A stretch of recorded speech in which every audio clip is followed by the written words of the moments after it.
Let's talk about external growth. There's a lot of uncertainty in the world today. And it's not just that the stock market hit its lows in March, April of 2009. I mean, and uncertainty equals opportunity. Whether you're in the answering service business for medical companies like Doris has been a long, long time, or you're Mikey trying to make movies. Trying. You are making movies. Trying to make more movies. Yes. Or you're Marcus, cutting lumber down. There's uncertainty now. But while it's slightly more difficult in times of uncertainty on the one hand, there's more opportunity because fewer people are doing it because everybody's afraid. Everybody's afraid. The market is, we're looking for mature markets that are fragmented industries. What do I mean by fragmented? Another word for fragmented is, they call them cottage industries. I don't know why they call them cottage industries, but for about 100 years they've called them cottage industries. In Europe, especially Great Britain, they refer to them as cottage industries. But we want a mature market. We want a market that's 100, 150 years old. Now, the internet's not 100, 150 years old, but it's certainly fragmented. There's, what is there? 10 big players or 5 big players in the internet business, and then there's everybody else. There's literally, I don't know if there's a billion sites, but there's hundreds of millions of sites of people trying to sell shit. Hundreds of millions of sites. And we have looked at consolidating affiliates and proof of revenue, as I mentioned a couple of days ago, is very difficult, if not impossible.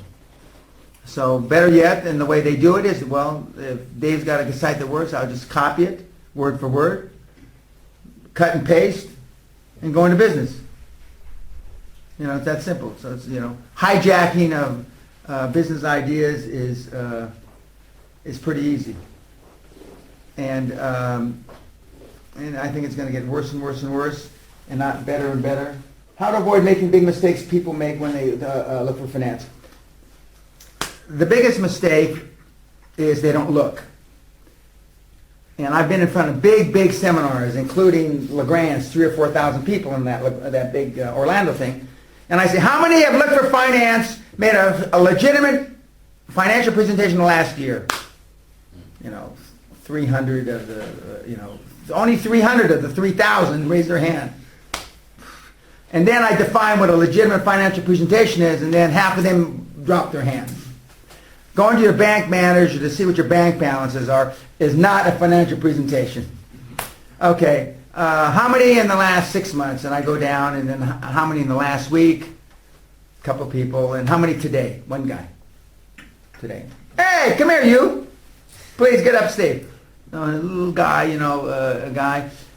little old guy gets up there, and I said, well, what did you do? And he says, I met with my banker this morning because after yesterday Mr. Pena yelled at us so much that I decided that, if I had any balls whatsoever, and if he asked the question again, I wanted to be able to say. So I went and I said, well, what did you tell him? He said, and basically the story was, this guy Peña making me do this. Now, this guy Peña's making me do this. And the guy, so what'd you tell him? He says, well, I didn't really need any money, but I knew that I wanted to be able to say, so what did I make you do? And he says, well, I didn't die from it. It wasn't that hard. And he was, I asked him what his credit line was. You actually asked that? He says, yeah. Did you ask him what the bank's credit line was? He didn't know. And I said, so what did you walk away with? And he says, now this is actually, it's a guy with 300,000 or 400,000 cash in the bank. So they saw him when he called up, and they said, well, so I asked for a $50,000 line of credit, and he said he could give it to me. Later on, I found out it's because he guaranteed the $50,000 line of credit with $50,000 of his own money. But at least he did it. So I'm glad I didn't drill down too deeply, and so then I beat the audience like hell, the rest of the morning, because this little old guy had done it. And that's the same presentation I told everybody that 90% of you are going to buy this product from Ron, and you're never going to open it. And then Ron's having a conniption fit. Dan, you're killing our sales. You're killing our sales. And which is true. You know, historically, you don't do it. Okay. So the biggest mistakes is that you really don't look. Why you must be ready to go public. You should, and then we've already, I'm not going to beat this up, but you should act as if you, with audited financials, that you're going to go public, because those numbers are presented to financial institutions are a heck of a lot more credible. The last place you'd ever think of getting money, I told you, insurance companies. Insurance companies have huge bevies of cash, and now most of the major banks are owned by insurance companies. Why you must use other people's money? Because unless you're rich, or unless you started with $20 million like Donald Trump was given by his dad, you have no money. So if you got no money, I mean, you got to use somebody else's money. Now, Doris didn't believe this for 107 years that she's been in business, but now she's a convert, you know, but I mean, somebody else's money. Then, if push comes to shove and you really have the deal of a lifetime and you need to make a decision overnight, you can always use your own money. But you leave that powder last. You don't use it first. Now, fishing with nets instead of lines. Through life, most of you have fished. You've gone to the stream of life and you put your finger in the water like this and pretended it was a hook and expected some fucking fish to jump on it. Okay? Some of you actually got a string, still no hook, and you dropped the string in the water and you expected the fish to jump on the string. Okay? Some of you actually put a hook on the goddamn thing. Okay? And some of you even put a little piece of bait. And then some of you put a treble hook, you know, with 3 hooks. Okay? I'm talking about you net off the fucking stream and you drop a dynamite stick. You know? And you kill the fucking fish and they float to the top and they float down to the end of the net and then you scarf them all up. That's the difference. Fishing with nets instead of fishing with lines. I mean, there's no chance if you do this you won't be successful. Now you might mess up some of the fish and you may not be able to mount them on the wall and they won't look so pretty. And some of them you won't even be able to eat because the dynamite will get in, you know. But you'll kill a lot of goddamn fish. There's no question about that. And, you know, that's the difference. If you do it, there's no question that it'll be successful. Why are more loans made at the end of the year? I already said this, because most banks are on a fiscal year, December 31, and more loans are made, significantly more loans are made the last 75 days of the year because people are trying to line up and get their bonuses lined up. So why not go to them when it's more likely they're going to loan you money? Of all the big deals I've done, I've only done one deal that closed in February, and that's only because we had trouble getting it closed before. But virtually all the big deals I've done have been closed at the year end. And so why not make it easier for them? Where is it easier to obtain financial support? I already told you, new banks, new financial institutions, when they hive off banks into new divisions, new branches have money with no customers, etc. And the best time of the year to ask for money is any time of the year, but the best time to close a deal is at the end of the year. I'm for always asking for money, you know, even when I don't need it. You know, when I go in and make a financial presentation, I say, hey, Dave, you know, we're looking at changing our bank next year. We're interviewing banks now where we think we have chemistry. You've been recommended to me to the gangsters in Vegas, by the gangsters in Vegas. I don't need anything now, but here's my executive summary, yada, yada, yada. Okay. 3 weeks later, I'm back. I got this deal of a lifetime. I can buy this, and that on the corner of this and this, and I need, you know, $7 million. But they're already predisposed. Bankers want to talk to you ostensibly when they don't have to do anything. So you lead them to believe, and you're not lying to them, you don't need the money right then. You need it 3 weeks later. And they're much more obliged to consider your project as viable. Where do you find banks that are lending? Newspapers, when there's a lot of newspaper ads, bless you, when there's a lot of magazine ads, when there's a lot of television ads. I told you about the Friendly Bank, Mid-Atlantic Bank in New Jersey. And when you see these huge full-page ads in the Wall Street Journal and Investor Business Daily, they're there because they have excess capital that they're trying to put out. And now American Express and all these other people lend money, not just regular commercial banks. Why bankers don't call you back, I already told you, because they get thousands of calls, and so when you make 100 calls to them, and I told them the story about your 100th call to, was it? Coin. Oh, it's Corin, okay. And what a coincidence, Somebody was keeping track of it, was 100 calls. And but I mean, most people will make the 100 calls to one guy. And but when you do, there's a kind of a mutual respect. Well, this guy's persevering, or this gal's persevering, and you'll get results. Searching for finance doesn't hurt your credit. Now, whoever told you that searching for finance hurts your credit, I don't know, some schmuck. That's not true. And I've had this argument with Ron LeGrand, 50 times about it. But you searching for bank finance does not hurt your credit. It just doesn't. Now, you opening and closing credit cards, or not paying off credit cards, or not paying your utility bills, that hurts your credit. But I mean, for bank presentations doesn't hurt your credit. Why you must make 5 to 7 presentations to financial institutions before you really understand? Well, you guys are a little slow. You might have to make 15 or 20 presentations, and not just 5 to 7. And as I told you, Lucinda Burke was very smooth on the phone. Very smooth on the phone. And L.B. Burke, as she used to call herself. And she most of the money that she raised was on the phone. And if you're that good, there's no reason to get on planes and subways and all that other crap. But most people aren't that good. Most people, you got to be there in person. And that's okay. Why looking for finance is a continuous process? It's a continuous process. It just is. Unless you don't want to build your business anymore, then you can stop looking. Okay, we're going to do Doris and her presentation.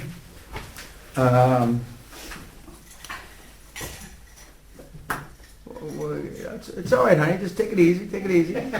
Don't get all excited. And it reminds me of the story. We're up on the hill, and there's these 2 bulls up on the hill, and there's this 50, 60 mare cows down on the bottom of the hill, in the valley. And the young bull says, he's all excited, scraping the ground. He says, let's go down and fuck a couple, he tells the old bull. And so the old bull says, no, Johnny. He says, we're gonna walk down and we're gonna fuck them all. So now that you're all excited, we'll just relax a second. Okay, the setup is she wants a $5 million acquisition loan, and we all know she's been in the business since Christ, and literally she's been 38 years, so that's almost like Christ. And she's been successful. She's made a lot of money. In recent years, she's lost a bunch of money, but her operations, in spite of her, are still good and still shitting cash. She is going to make a presentation. Any volunteers? Who wants to be her banker? Bruce, why don't you be? Okay. Okay. You'll be talking to the banker that hasn't slept in 36 hours. Yeah. Are you going to stand up? Yes, please. Okay, Can I use your whip? Yeah, okay. All right. All right, this is going to be my presentation. We're going to assume that I have all the graphs and everything on the boards, okay?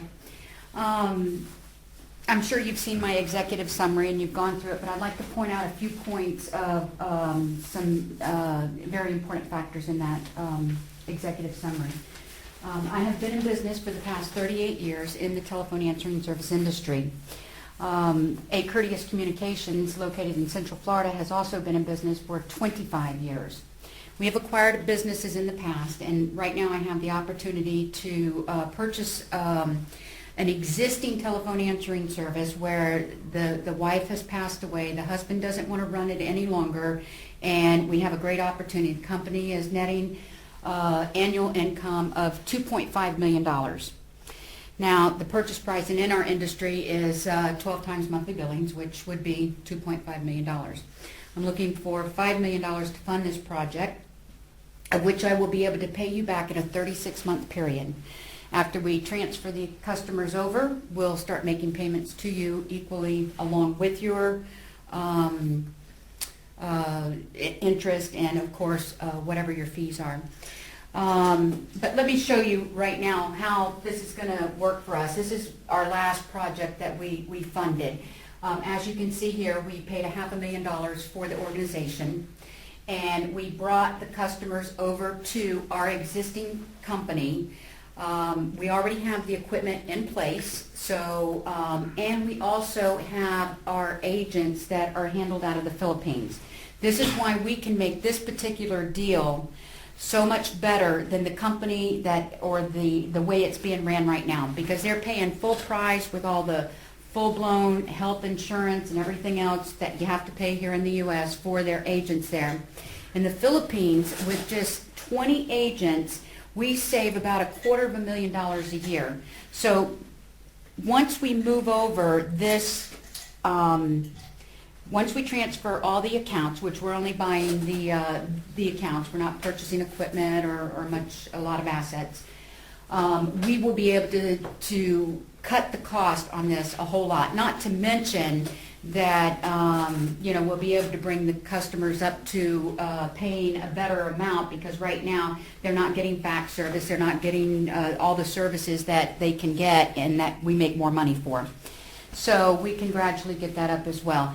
And I've done it before, so I know that this is what happens. So what we'll do is we'll transfer them over, and we will start after 30 days making you back the payments to your bank, and in 36 months we'll have you paid in full. We will pay you at a full profit without taking any of the money until the full amount is paid back to your bank. And You might have to check with your chairman about that. Yeah. That's too good a deal for them. But anyway, go on. Keep well, talking. no, it works. No, I know it though. does. After that. Well, I mean, that's a great deal. It works. I know, that's a great deal. The bank, you're lessening their risk because you're not taking any of the money or I any of the want to profit. set up a history here. Okay, for you. well, I want okay, to build a okay, rapport. okay, So, okay, go ahead. Anyway, that's my deal, and we have a letter of intent ready to go with this, because the gentleman is very, excited about getting this done. We, of course, have the staff in place. We've done it certainly more than once, and we can have this transferred over within about a 45-day period. I'd probably ask you, tell me about your management team today, and what Okay. you've done and what you've built, how you do that. First of all, I want to mention our chairman of the board is Mr. Dan Pena. He's built, I'm sure you've done your due diligence on my CEO, and of course, Price Waterhouse being our accounting firm. And Mr. Peña has built a $400 million company, with very little outlay of money, and very successful. I'm sure that you know who Mr. Peña is. And obviously he wouldn't be putting our name, or he wouldn't be representing our organization if we were not a reputable organization, nor would he waste his time. So Explain about the girl that's been there 23 years. Yes. A couple of the other key Jean, people. my partner, came to work for me when she was 18 years old. I was 31, and she's now 41, and Jean has 11% of my organization, and she's the one who handles all the day-to-day operations of the organization and our Philippine office, which is where we have most of our agents handling 50% of our phone calls, and the billing of all of our customers, and so forth. And how many employees from We five, have- 5 years, 10 years, 15 years have been, A lot, been with you that shows the stability of your workforce? Okay, our billing administrator has been with us for 23 years. We have supervisors, managers, and so forth been with us anywhere from 10 to 15 to even 20 years. Most of our management part of our organization is done out of Orlando, Florida. And of course, we have a full-blown call center in Baguio City, Philippines, which is where the kids are coming out of college, and we brought the jobs to them, and it's working very well there. And as I said, with just 20 agents over there, we're saving about $250,000, which dollar saved, dollar made. It sounds like you've been successful in what you've done, so why wouldn't you just finance this yourself or through Mr. Peña? Because I lost all my money in the real estate.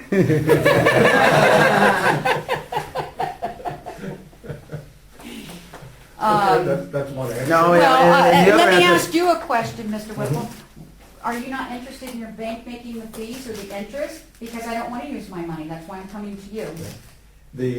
And probably as part of that, I think what you might want to, is that you don't want to do just one transaction. So you want a relationship, I think, with a bank that you can do this kind of deal over and over and over and over Right. again. And so that's a bigger picture that, Is that what you would, that's what Yeah, you're saying? it's a good answer. Yeah, yeah. Good answer. And for Mr. Pena, his time is more valuable than his money. yeah. Okay.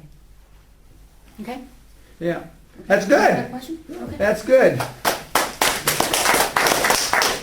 It's interesting, she pitched the 5 million proposition for the acquisition a hell of a lot better than she did the first one that you did. And that's what it is. And just imagine in the 6 or 7 presentations that we've given, and we're going to give a few more before tomorrow night, it's practice. And the more you practice it, the better you get. And I can't emphasize that enough. It's just like tennis, football, whatever. The more in football, the more times you kick the ball in the net, the more passing strokes you hit. More my backhand was my weak part of my game. The more backhands I hit down the line, the better I finally got at it. Until the backhand became my strong part of my game, which I would have bet $1 million jillion that could never happen because I used to run around my backhand all the time and didn't want to use it.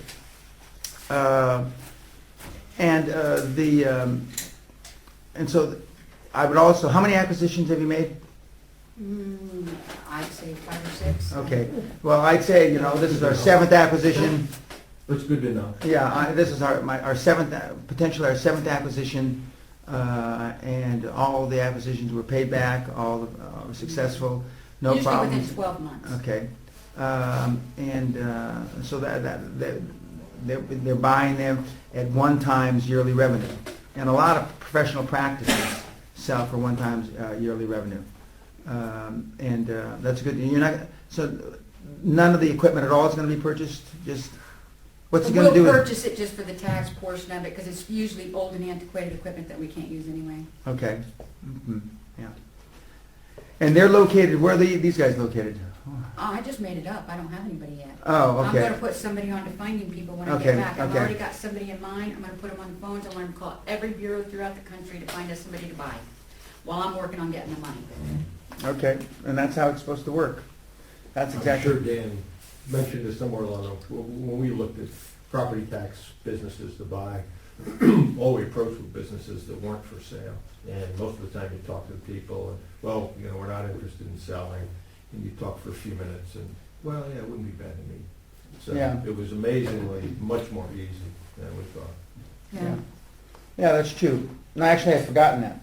And, It's good to know. yeah, because, everybody's, not everybody, but most people are for sale at some price. And in this market, people might be reticent or hesitant to say that they're for sale because they think they're going to get a lesser price because the market has gone down in various industries. Yeah, Benjamin? I found that it also helps when approaching businesses that were not originally for sale, that you make clear to them that you're not like some PE fund trying to flip the business. Yeah. Because a lot of times this company is their baby, and they don't want it to sell it and let Correct. it die. Good point. Let it be split and sold off. So when you sell them the dream on it that you want to consolidate or you want to build into something bigger, they get a lot more serious and like that a lot more. I used to be the one to go out and look at the bureau and, do the negotiation. Now I send Jeannie out there because she'll sit down and usually with whoever's running the business, whether it be, somebody that's been there for 50 years just answering the phones or whatever, and a lot of times in the small bureaus, that's the way it works. Or a husband-wife team and the wife's been answering the phones forever or whatever. She sits down and talks to them. I've been in the business for this time and I have, they get to talking about family stuff and everything, and it makes it really sweet Sure. to get the deal finished up. You sit down and talk real with them. Yeah, absolutely. And another thing you don't want to be perceived as is a dreaded business broker. Right. The lowest form, one level below a goddamn used car salesman.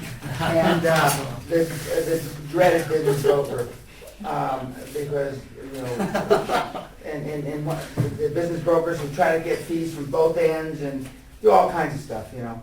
And them signing a non-disclosure form is like wiping your ass. I mean, they're worthless. And so, plus no business broker's got any money if you try to sue them. You know, they're living from the back of their car in Reno. I mean, and you know, and if they get in trouble, then they move to Tonopah. And if they get in trouble, then they move to someplace in Wyoming in the middle of the desert. So, but that's a good idea that she's out there, you know, interfacing with. I don't have the patience anymore. Well, I really don't have the patience anymore either. Although I can get jacked up for a big presentation, but I can't get jacked up too much. In the old days, and Bruce knows this, I could give 10, 12 presentations a day, and I mean, get off the red eye, no sleep, prepare on the plane, get there, first presentation 8 o'clock, and bam, bam, bam, bam, bam, New York City, then fly to Boston or fly to Chicago, you know. But I don't have the desire anymore. But for a big deal, I can get hyped up, and I'm well prepared. I'm normally the most, except for when I'm with Whipple, I'm the most prepared guy in the room. And as long as the other guy that's the most prepared in the room is with me, I'm not too concerned. But I can't emphasize, and this is a good thing, you know, that we can share with Bruce and he can share with us. You know, Bruce was always prepared. And I used to tease him about being an engineer. And I told him I would be stunned if you didn't prepare for coming here. You did? Yeah, sure you did. Yeah, absolutely. And he knows this stuff cold. He doesn't know it quite as well as I do, but he knows it cold. And he's just here visiting. So, I mean, preparation. I mean, high performance people are always prepared. You know, and Sally, although she's been busy and she'll be here for dinner tonight. I mean, when we were out doing deals for the Guthrie Group, and we still do stuff with the Guthrie Group, I mean, she is always prepared. You know, it'll be 2 o'clock in the morning, and I'm getting ready, I finish my emails, and I'll see the light on in her office, and I go, what's wrong? He says, oh, you made that meeting early tomorrow morning, I got to be ready. You know, and so I'll say, do you want a glass of Chardonnay? You know, and so, you know, and the pros prepare. Now, but my recollection was Lucinda used to prepare. She was a smart girl. And but again, you don't have to be a rocket scientist. Bruce and I have seen, and Robert and I have seen some people that are, you know, as dumb as the people in this room. I mean, you know, you don't have to be a rocket scientist. You just don't have to. But what you do have to do is prepare. You have to prepare. And even though Mikey's method is loud and pushy and braggadocious, the thing that's going to make him from a okay presenter to a world-class presenter is, instead of just throwing those numbers out about those movies that you keep talking about, the horror movie and that comedy movie and 100 million and 2 million, and is to be able to, you know, point to some graphs and said, you know, if we follow that model, and one of the things that we need to do, is when you have those graphs, is people want to be able to relate your transaction with a transaction that's either on a chart or they know from the newspaper. Like I showed you that clipping from when Icahn took Trump's debt away from him for those casinos in New Jersey. I mean, visualize. They can see that. And in a real presentation, I'd have a PowerPoint presented. And in the old days, I'd have a flip chart presented. And you can do it very easily on the things like what are my little computer things? iPad. I mean, you can do that easily now. It's no big deal. I don't know how to put all the graphics together, but I know somebody who knows how to put all the graphics together. So I flip through it. And because, you know, you're talking about serious money with these guys and gals. And for the most part, they'll be prepared when you walk in. But what you don't want is for them to know more about your deal than you do. I mean, and some of these guys are going to know, and you're going to want to go to let's say a VC, if you were in the biotech, none of you guys are, but you come out of the biotech industry. The last thing you want is this prick across the table to know more about biotech than you. And they have scientists, VCs, that actually know about biotech. You know, and we were talking recently about a fertilization deal. The guy knew more about the deal than the guy selling the deal. Yeah. And that's not when, if you're the CEO or the chief operating officer or the founder, you better know about the deal. And it was obvious that they prepared more than the guy giving the presentation, And not that I get embarrassed for these people too often, but I was embarrassed for the guy, because he was fumbling around and he didn't know what to say. And so, I found that to be absolutely true. Like, when we've been making presentations to PE funds, they would bring in an expert that's been in the business and done exactly what we were doing, and he brought the guy in to ask questions to us and make sure we had our act together. And then like investment banks, they have like before they come in for their presentation, they have like 10 analysts prepare all this market research and possibilities and possible valuations on our deal, so that they can ask questions or challenge us. And so Yeah. we absolutely have to be prepared. yeah. Yeah. Bruce, I brought up related the story with the time that you and I and Lucinda we saw Harvey Block, and Harvey said, yeah, we want the deal, but not her. And as we walked across the street, she stumbled out and almost got run over by the car. It's funny, we laugh now, but I mean, both he and I felt for Lucinda. And she, even though she was real little teeny thing, she tried to be tough, and when you're 5 feet tall and you're 80 pounds or whatever she was, and she used to wear these heels like this, and her whole foot was only that long. She was? Is she dead? No, she's alive. She's 40 years old, but her foot was only that long. And so when she put on a heel, her foot looked like she was on a ski slope. And she used to walk around like this. And she was cute as a button. She really was. And Dressed in a similar suit. yeah, a similar three-piece suit. Had the same tailor that made my suits in London, made her suits. Had a miniature pocket watch, a miniature line, and she used to pull her hair back to look older, but it didn't make her look older really. And she looked 15, but she was a pistol. But intellectually, she was sharp as anything, really smart. And I remember she found a error in John Ernest, who used to be the CFO of Gulf Oil's financial analysis. She found an error in it, and she called me up and all excited, like she just found, diamonds. Then, what should I do? And I said, well, slow down about what? Well, I found an error in John's projections. I said, I don't believe it. And I just don't believe it. Fax it to me, because those are, so she faxed it to me, I'm looking at the thing. I said, it certainly looks wrong. And I said, is this the whole thing? I said, have you viewed the whole thing from front to back? Yeah, he made a mistake, apparently in an assumption 8 or some crap. I said, call him up, She says, do you want to be on the conference call? I said, no, just call him up. So she called him, and she went through it, and he says, I'll call you back. And he called her back in an hour. And she says, you're right. Listen, I made a mistake. And so she was all, because she was a pre-med biology, no MBA, no nothing. So she was all excited that she had caught the big-time finance guy in a mistake. But that's why big-time finance guys have junior finance guys, and those junior finance guys have junior finance guys going through all the numbers. So a thing like that would have never left to go any place with that kind of mistake in it. And I'm sure when John gave it to God rest his soul, because he's gone now, but he would have, it's an internal deal I'm sending, it's a big, why is she making a big deal about it? Because, she's not a finance person, and she found, a world-class finance guy made a mistake. But he's not the only world-class finance guy. Okay, if there's no questions, we're going to cut it short tonight. If there's any, I'm going to see with you. Okay, you want to get an hour or two sleep before we have dinner? You can. No, I don't need sleep, but wouldn't mind taking a shower. Okay, we'll get you to your room. You're in the ghost suite. Okay. And maybe one of the two ladies will come in. That's how he shows he loves you. Get friendly with you. And then the normal drill, we have dinner here tonight. We're going to have, cocktails and all that stuff. And if there's no other questions, tomorrow night we'll go through some more presentations. Bruce and I will go through a couple presentations.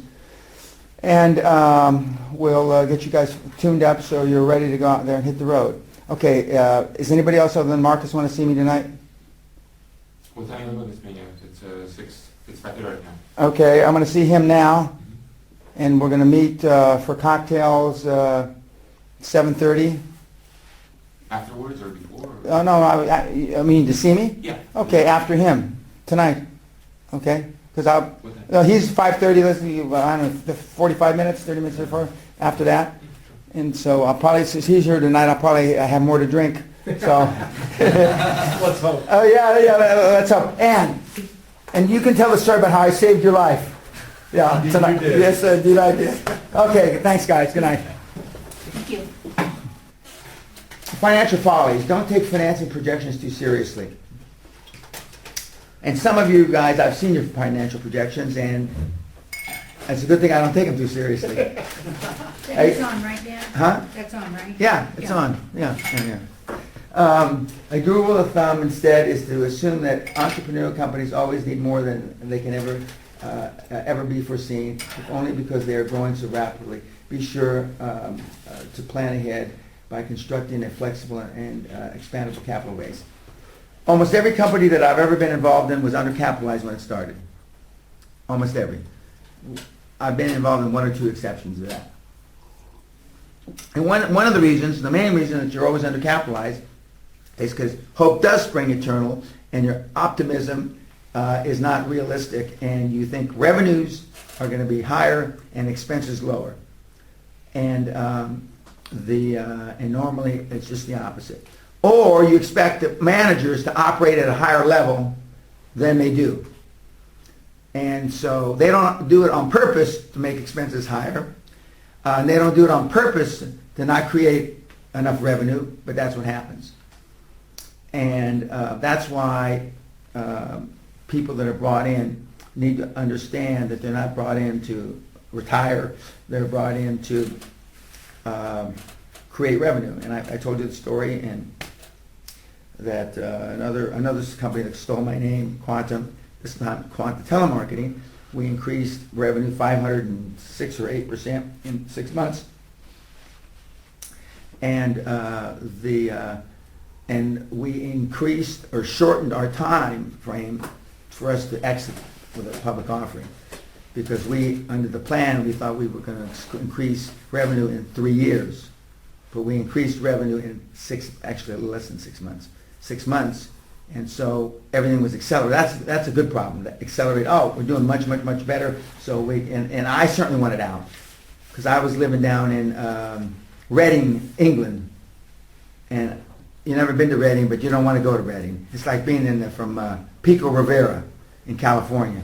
I mean, you don't want to be there. And I was living in a condo, and there's a place right next door called Slough, Slaugh. And there was a poem written during World War II. If all the bombs of the war fell on Slough, no one would care. Well, it's right next door to Slough. And so I wanted to get out of Reading quick. And so we were working 20 hours a day, and we got the company up to speed. But then again, in that particular case, the founding chairman, the largest shareholder, who was not qualified to be a CEO, bless you, decided. And this happens a lot, and you hear me tell the story a lot. You know, and normally, getting back again, normally the investment banks aren't honest with you, because they just want the fees, they just want the deal. But in all the agreements you sign with the underwriters, is their ability to throw you out. In all the agreements, it's to throw you out. And when you want to change your agreement, they give you all these bullshit reasons, these Goldman Sachs type reasons why the agreement should stay when it really doesn't. And that's why the investment bank and the relationship you have with the managing director or the managing partner of the investment bank is crucial. Okay, so if you shouldn't take, or if nobody takes your financial projection seriously, then how do you build a model that you're going to sell when everybody knows there's smoke and mirrors? Okay. Don't expect logic or simplicity in the capital structure that evolves out of your company. That's just achievable when business operations and prospects are changing so rapidly. You've got to be flexible about putting together the best deals and that are available to you at any one particular moment. And this is a guy that built a big company, People's Choice TV. You put together your prospectus and you're out trying to raise money, and before this prospectus, ink is dry, before it hits the street, before you've made 5 presentations, something in the company's already changed. Okay? But you keep selling off that prospectus because it costs money to change the prospectus. It costs money to pull people out of the prospectus. You just keep selling anyway. You have fiduciary responsibility to not do that. You know, and you may or may not get in trouble for it. And that's why in deals that I structured from the beginning, I put Dave and or his assignee or nominee. So if we have to get rid of Dave, okay, it's his assignee or his nominee. So he's assigned or nominated somebody to take his place. Or his board has assigned somebody to take his place. And of course that doesn't give much assurance to Dave. Why do we have that thing about assigning your nominee in there? And your lawyer will bullshit you. Your Reno lawyer for sure will just bullshit you. That's just a lot of lawyer jargon. Don't worry about it. Don't worry about it. I'll take care of you. I got your back. You know. But it is a big thing. That's why we make those things. Okay, Benjamin. So you're saying that prospectus, after you list the names and probably where you put the bio as well, that after the name you want, and usually the age, I guess, you put and or his assignment. No. You don't put it for every single person. Oh. You say you got a disclosure. You got a paragraph in the footnotes that nobody reads. Oh, okay. It says, and Basilio Chen, yada yada yada. But then at the end it says, due to changing market, etc., his assignee or nominee. His assignee or nominee. Because you want to be able to change. Because every time there's a change, you don't want to have to goddamn pull the prospectus off the street. Now, when there's a major change, you're obligated, and it's called the material rule. Material rule for what's the accountant's bullshit? GAAP, General Accepted Accounting Principles, says 5% of the net assets. If it's the 5% net assets rule. Okay, so in assets it's 5% or more. You got to change. You got to announce, or you got to declare. And that's why I told you guys I read the footnotes before I read. And sometimes I don't even read the prospectus or the memorandum because all the truth of the deal is in the footnote or in the footnotes. And if the footnotes are like 185 footnotes, the memorandum is maybe 25 pages. And normally about 10 of those pages are disclosure that if you do this deal, you're going to lose all your money, because that's what the SEC makes you put in. But then if there's it's accompanied by 5 or 6 or 7 or 10 footnotes, that's one thing. But when I've seen these deals that 140 footnotes, then something's wrong. They've restated the books, they've done this, they've done that, and so you have to be careful. And so you either have to be experienced in looking at these things, or have somebody that's very experienced in looking at these things. I'm experienced. I don't need anybody to look at them. Although for time, I'm way behind on looking at my memorandums because for the last week I've been with you guys. So I'll catch up this weekend and flying to where are we going Monday? London. London, then Manila, and then we'll be in Shanghai in a couple of days. So I've got to read a bunch of shit before I get to Shanghai. So just remember that. Okay. That was it. And or their Assignee or nominee. Or no. Okay. That means I can assign it to Marcus, or I can nominate ABC Company. Okay. Thanks. Reno-based scam company. We got another Nevada boy here, Basilio. Another Nevada boy. Understand. Yeah. He's a good one though. Yeah. Well, don't speak too quickly. You don't know. I don't want to disclose too much, but let's just say he's a Nevada boy. Don't take rejection from bankers and investors too seriously. When you're running a cash-hungry startup or growth company, you've got to be prepared to be turned down by almost everyone, except perhaps your mother. My mom's passed away, but I think of myself as an actor, Mikey, who might go on 25 auditions before he gets a single role. There's one bright spot. Today's failed financial pitch might be better results next quarter once you've logged some new growth. As People's Choice, for the example, this guy made a pitch to wealthy individuals that failed in Tucson but worked beautifully in Houston. And I told you the story about Sylvester Stallone and all these guys that have tried and tried and tried and tried, and then eventually they get somebody to allow them to make the picture or put money in their deal. But most people, you know, I stopped counting, but I've given over 500. And this number is, I mean, this is old. This is when I first met Bruce, but I haven't kept track since. I've given over 500 financial presentations to investment banks all over the world. Over 500. In the days when you were carrying big clipboards around, you know, before PowerPoint, I'm just guessing at least a couple hundred in my elderly years, but I know I made more than 500, and it's I just expect I planned for them to say yes, but in my heart I expected them to say no, and I know I was just going to have to go to the next guy. Now, I made a financial presentation to Baring Brothers before they went under, from the guy, the trader in Hong Kong or wherever he sank the company. Here's a 400-year-old company that had to sell all its assets for $1 to ING. And I gave the presentation in a room similar to this, and they're all sitting around. And then we went to lunch, and Lord Baring himself walked me to the lift, the elevator, because that's how they do in the UK. And he's a little guy, and he's walking, I guess, and I'm saying, Lord Baring, I mean, what could I have done to them better? You know, how could I have gotten more bang for my buck for you, so you could make the decision easier, give you enough information to show that you said yes. As I stepped into the elevator, and the doors are closing like this, he leaned forward, he says, Mr. Pena, all I do is learn to stutter. And the door closed. He was telling me I was too fucking slick. Learn to stutter, you know, learn to stammer. Because I had an answer. In those days, David asked me a question before he would even finish. I'd answer the question, and I'd go on to Benjamin's question.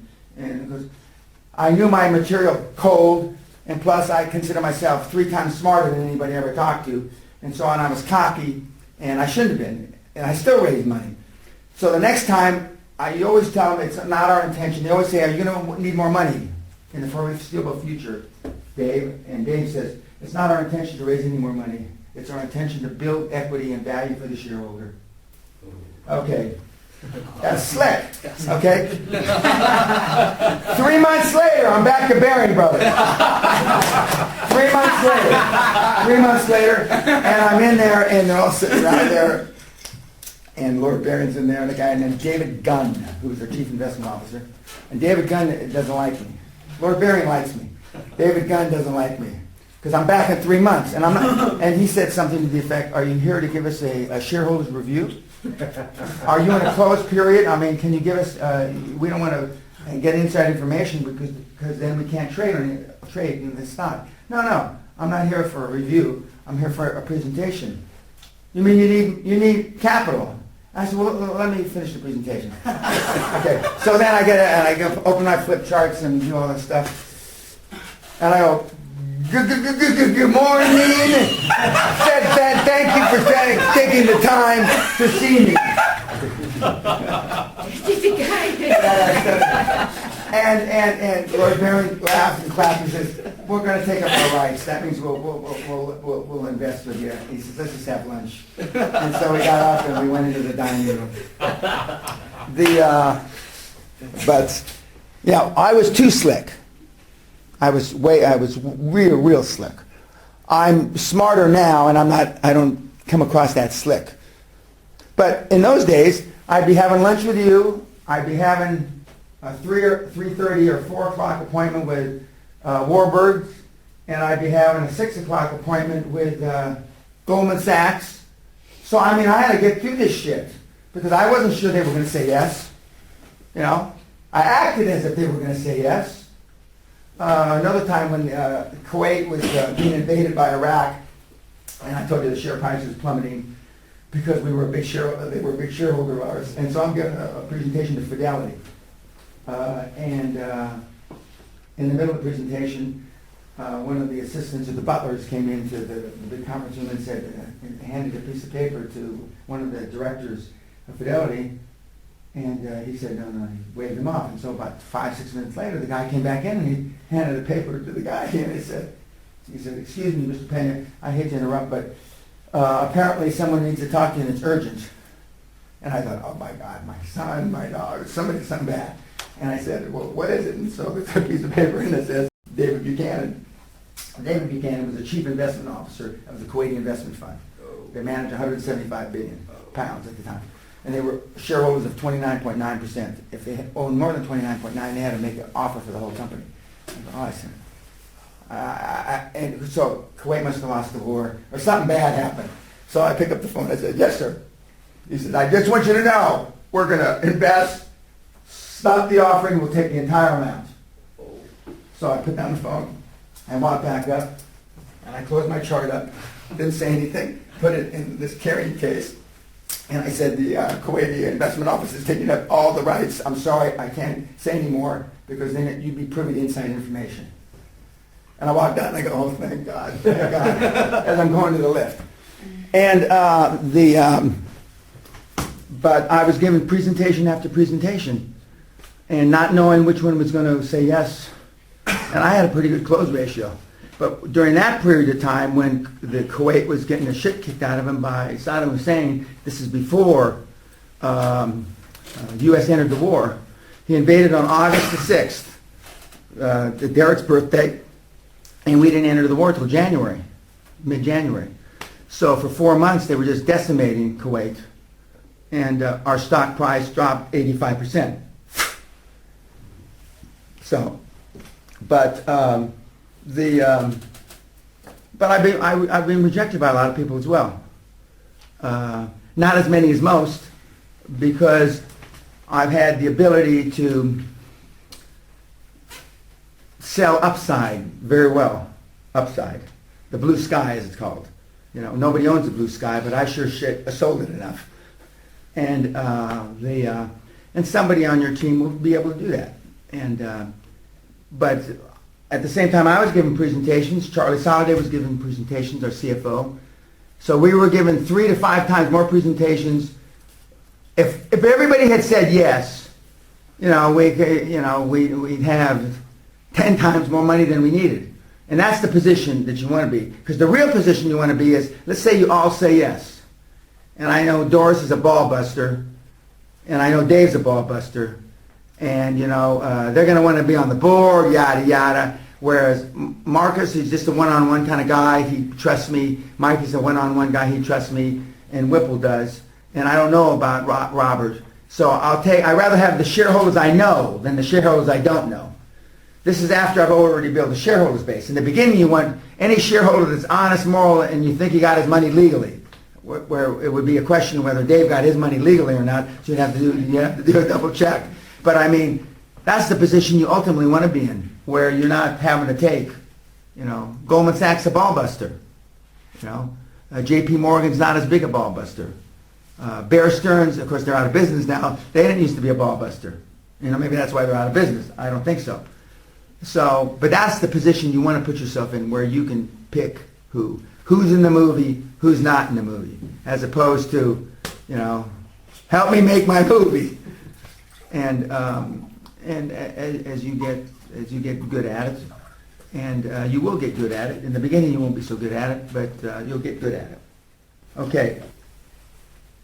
Now, I'm informed. I read through the emails this morning, your emails, that you were hustling, pitching, trying to buy a company last night. Yeah. Okay. And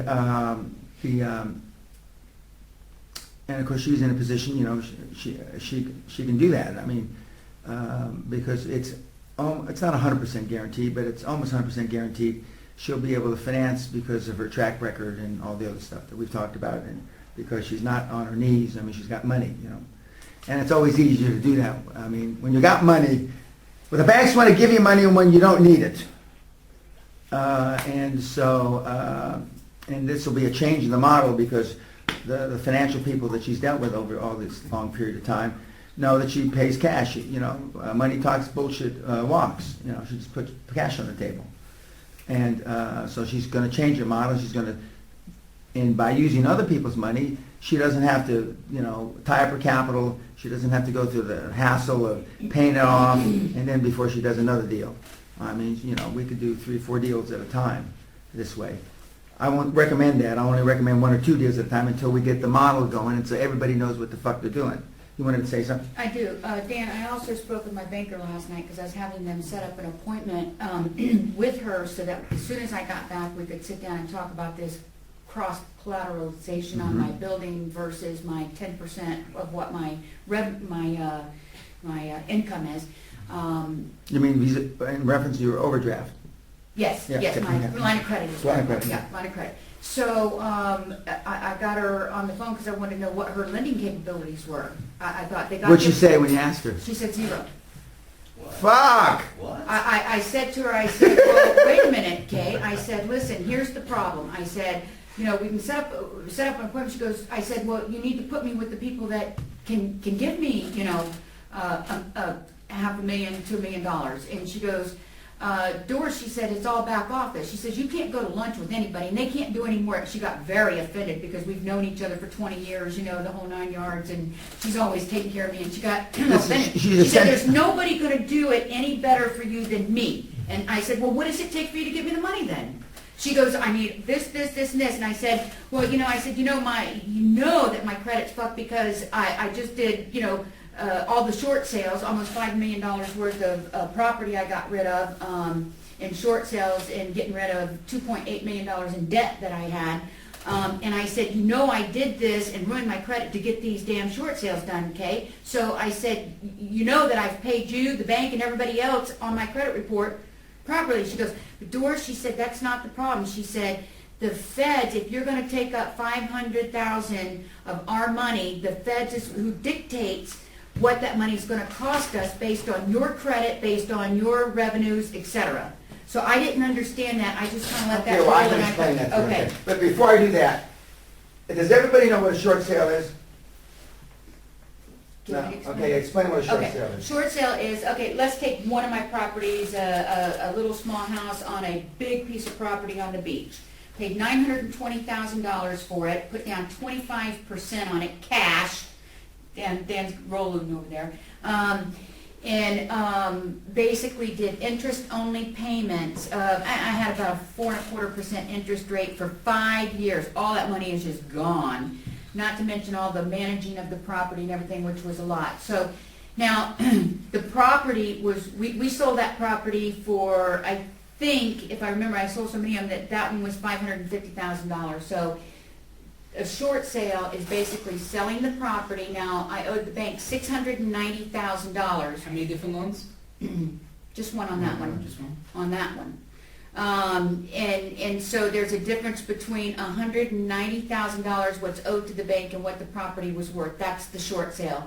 I had a loss mitigator, and I interviewed with a lot of people to find the right people that could get this done for me. And we're selling that in my book that's going to come out in a couple of weeks here now.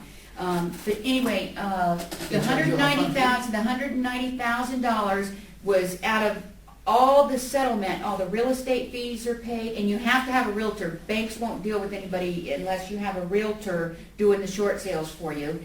And all the fees, everything is paid for. I just quit making my payments a year ago. Got to keep all that money. I think the payment was $5,000 a month. So for a year, I got to keep $60,000 because I quit making the payments and decided to short sale.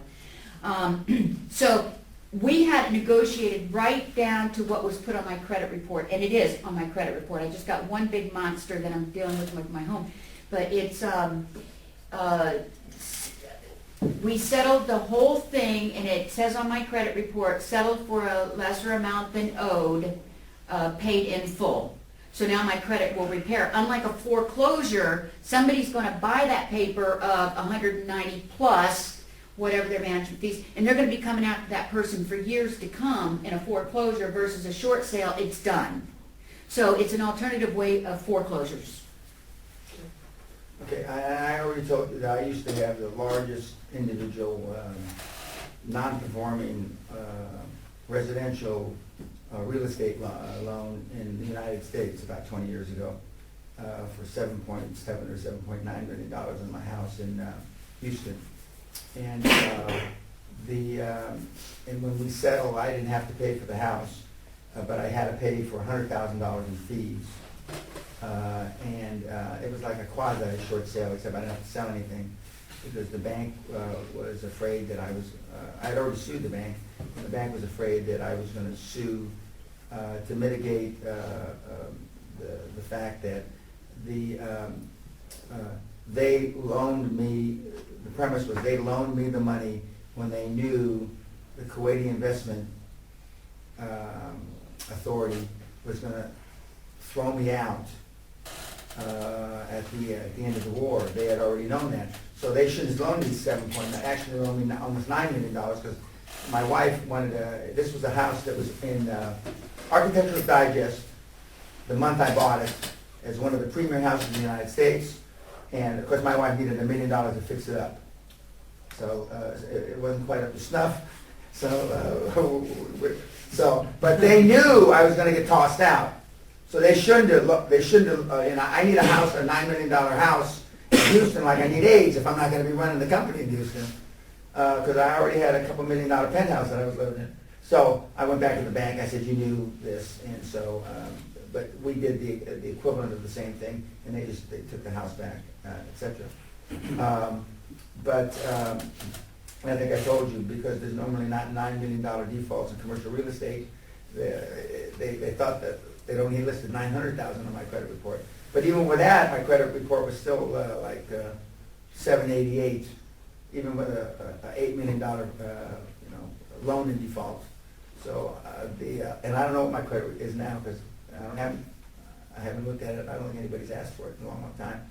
But to get back to answer your question, she said that to get $500,000, let me just repeat it to make sure I understand. To get $500,000, one, it's a central loan because she's not making the loan, it's going back to the back office, right? She said, okay. That means it's a centralized loan facility. It's not an individual. And that means she doesn't make, all she does is put it in the paper, make her best recommendation, and then a committee decides. Okay, that's not good. Okay, but the fact that she's got a good relationship for 20 years, that's one thing. Number two, she said that because of the bank situation today, that the bank would dictate, one, if they could do it, and two, what interest rate that would apply to the loan. Correct? Well, yeah, that wasn't part of it. What she was saying is that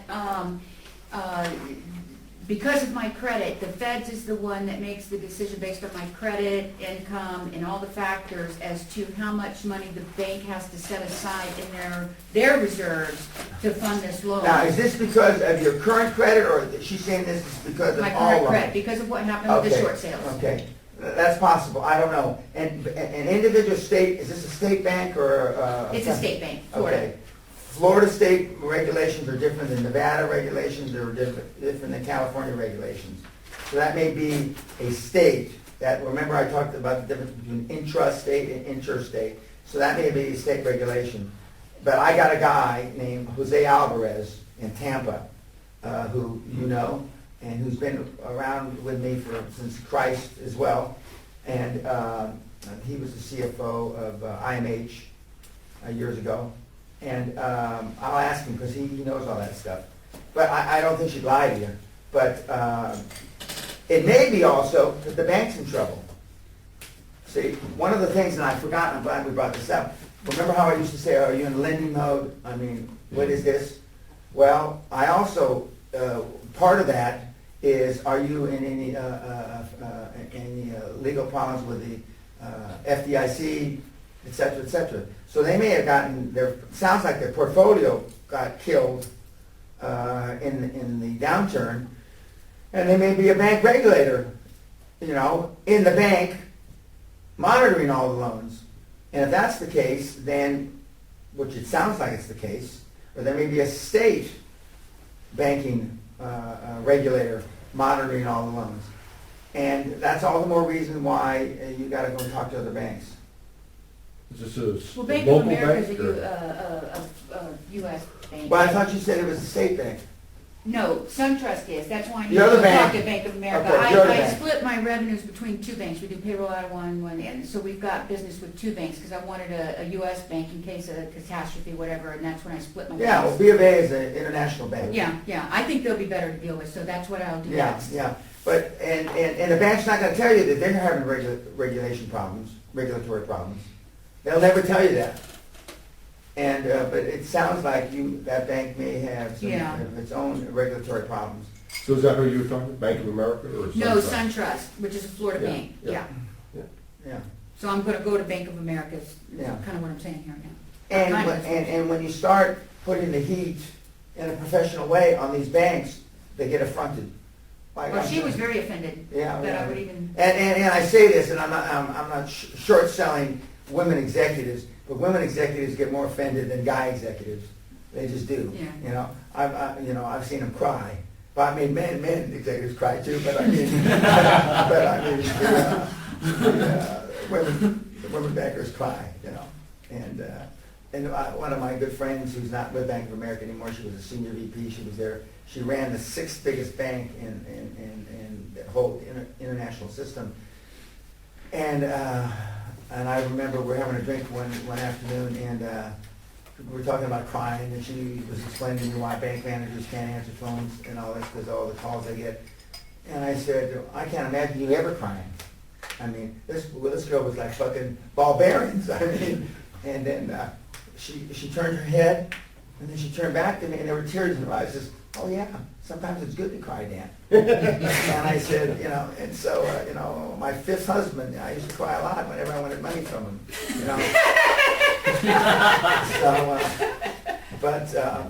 yeah, and short sales are hot in the United States now. I mean, I think LeGrand gives a seminar on short sales. And, Falvo deals. what? Falvo deals. Yeah, that's Falvo, yeah. Falvo, one of my other mentees, who, I have to see the silver book yeah. in the back of his room. Yeah, that's right. Okay, so, but I'm glad that we brought that up because of the interstate bank, and banks have their own problems. Now, that's lesser the case in Europe. I mean, normally the banks, part of it, I believe it's because I think the banks are in regard better managed. And the European banks didn't get killed as much as the United States banks. Now, it's interesting, during the Great Depression, this is some minutia fact. I don't know, 10,000 banks went under during the Depression in America or something like that, a lot of banks. Not one single bank went under in Canada. Not one single bank. Now, why is that? Well, one, the banking regulations are a lot tighter, and they're even tighter now than they were then. They didn't believe in leverage as a way of life, and they didn't get killed. And just like this last turmoil, they didn't get killed then either. They didn't have the boom.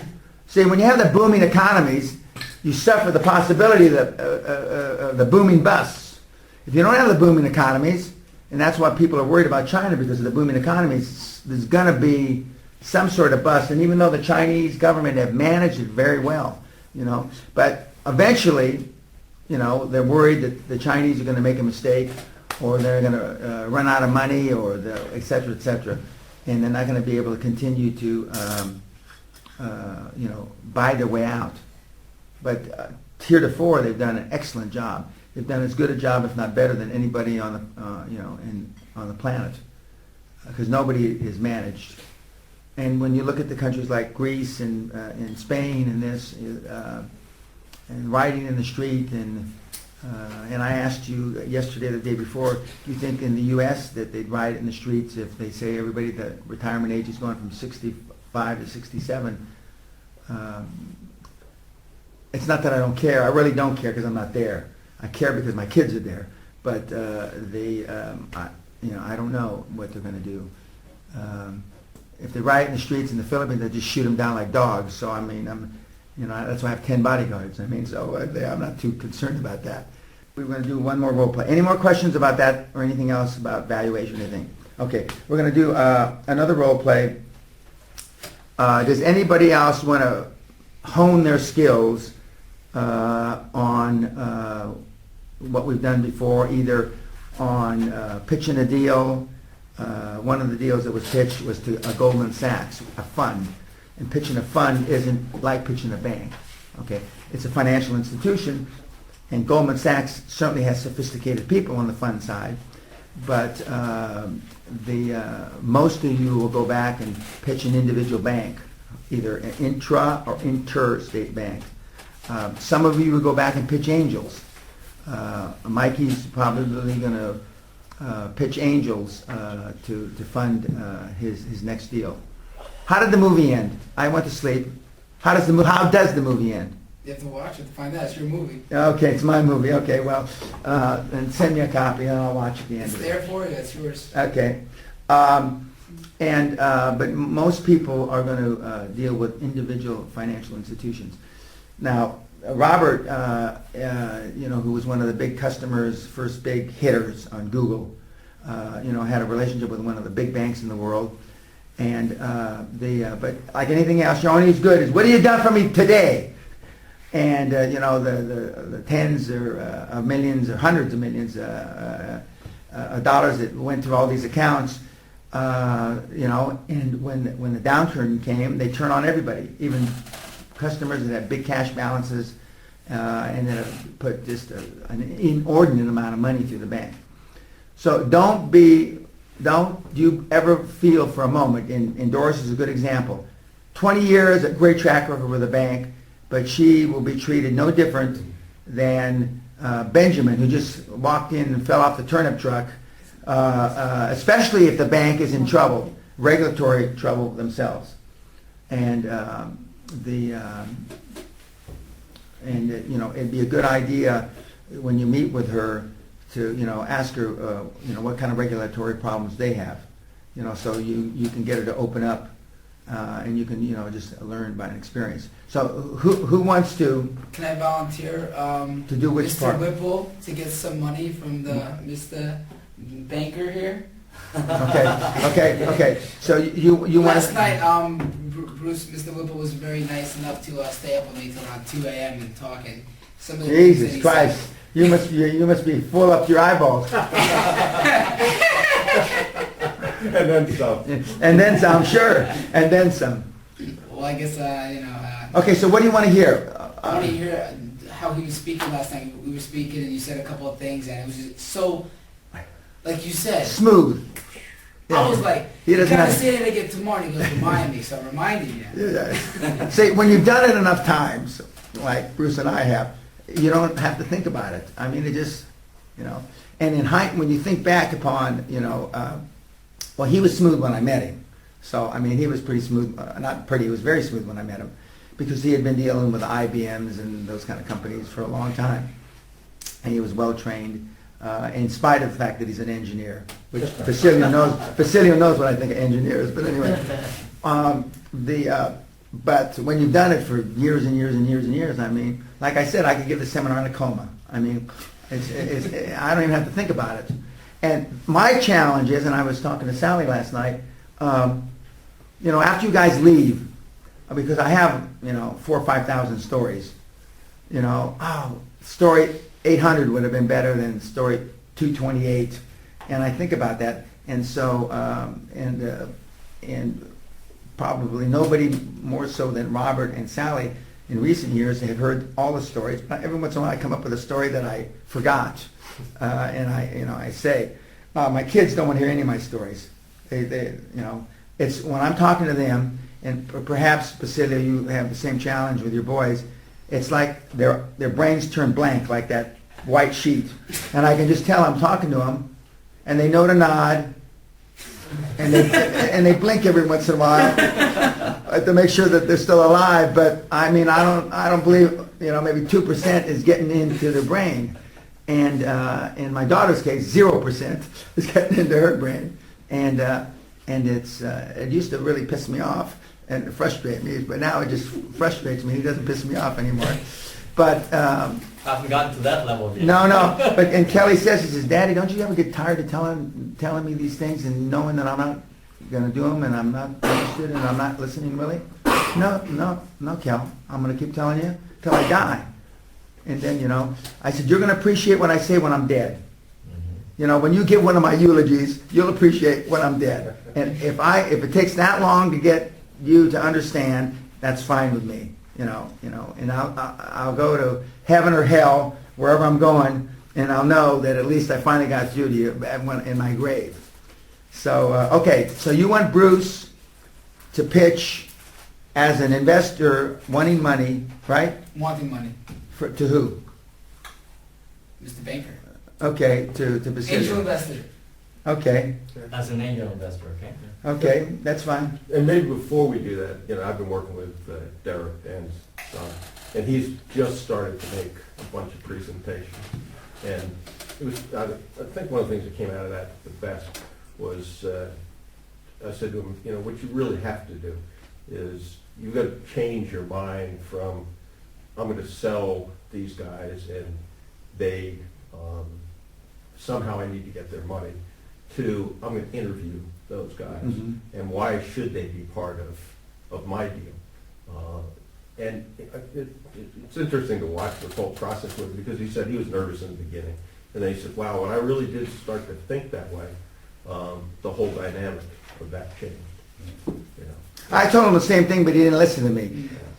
But I knew he'd listen to Whipple, so he listened to Whipple. Say, like, you two boys, they listen to me, but, you know, if they're yeah, you know, he just, you know, he wouldn't say that, he'd be more respectful, but he doesn't listen.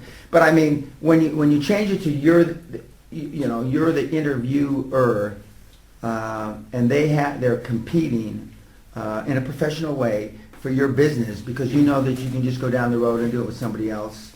I mean, the dynamics change, and the individual dynamic, and as Bruce just said in the emails that Derek, and when I met with him a couple weeks ago, he said, you know, it's a horse of a different color. But he did say the Chinese institutions, the Chinese banks, and the Chinese professionals are still very close to the vest. He says you get much more information when there's a American partner, a Western partner, and a Chinese partner. You get more information out of the American partner than you do the Chinese partner. And if there's just Chinese partners in the room, you don't get that much information, even when you're speaking Chinese, you know, and because you know they're close to the vest. And but the interesting thing about the Chinese guys, they never once said there was a conflict. Never once. Conflicts don't exist. When they talk to the American Western guys, there were conflicts. Well, we'll have to check our database for clients and see if there's a conflict. The Chinese guys didn't give a shit about conflicts, and you know, in two cases, which I won't elaborate, they clearly gave inside information. Clearly inside information.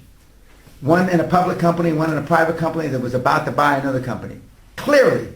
And I believe and I know Derek called me, he says, Dad, why they want to show you that they really got the information, that they're in the trenches with these things and vis-a-vis what we're interested in. And to the extent that they sold you by giving you information, that's what they did. And so, but I said, that's not what we do. It's fine, you get the information and you make a note of it, you know, and that we clearly aren't going to act or trade on this information.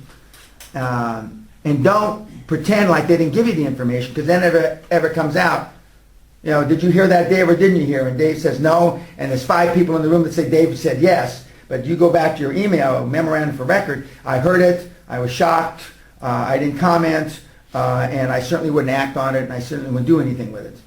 But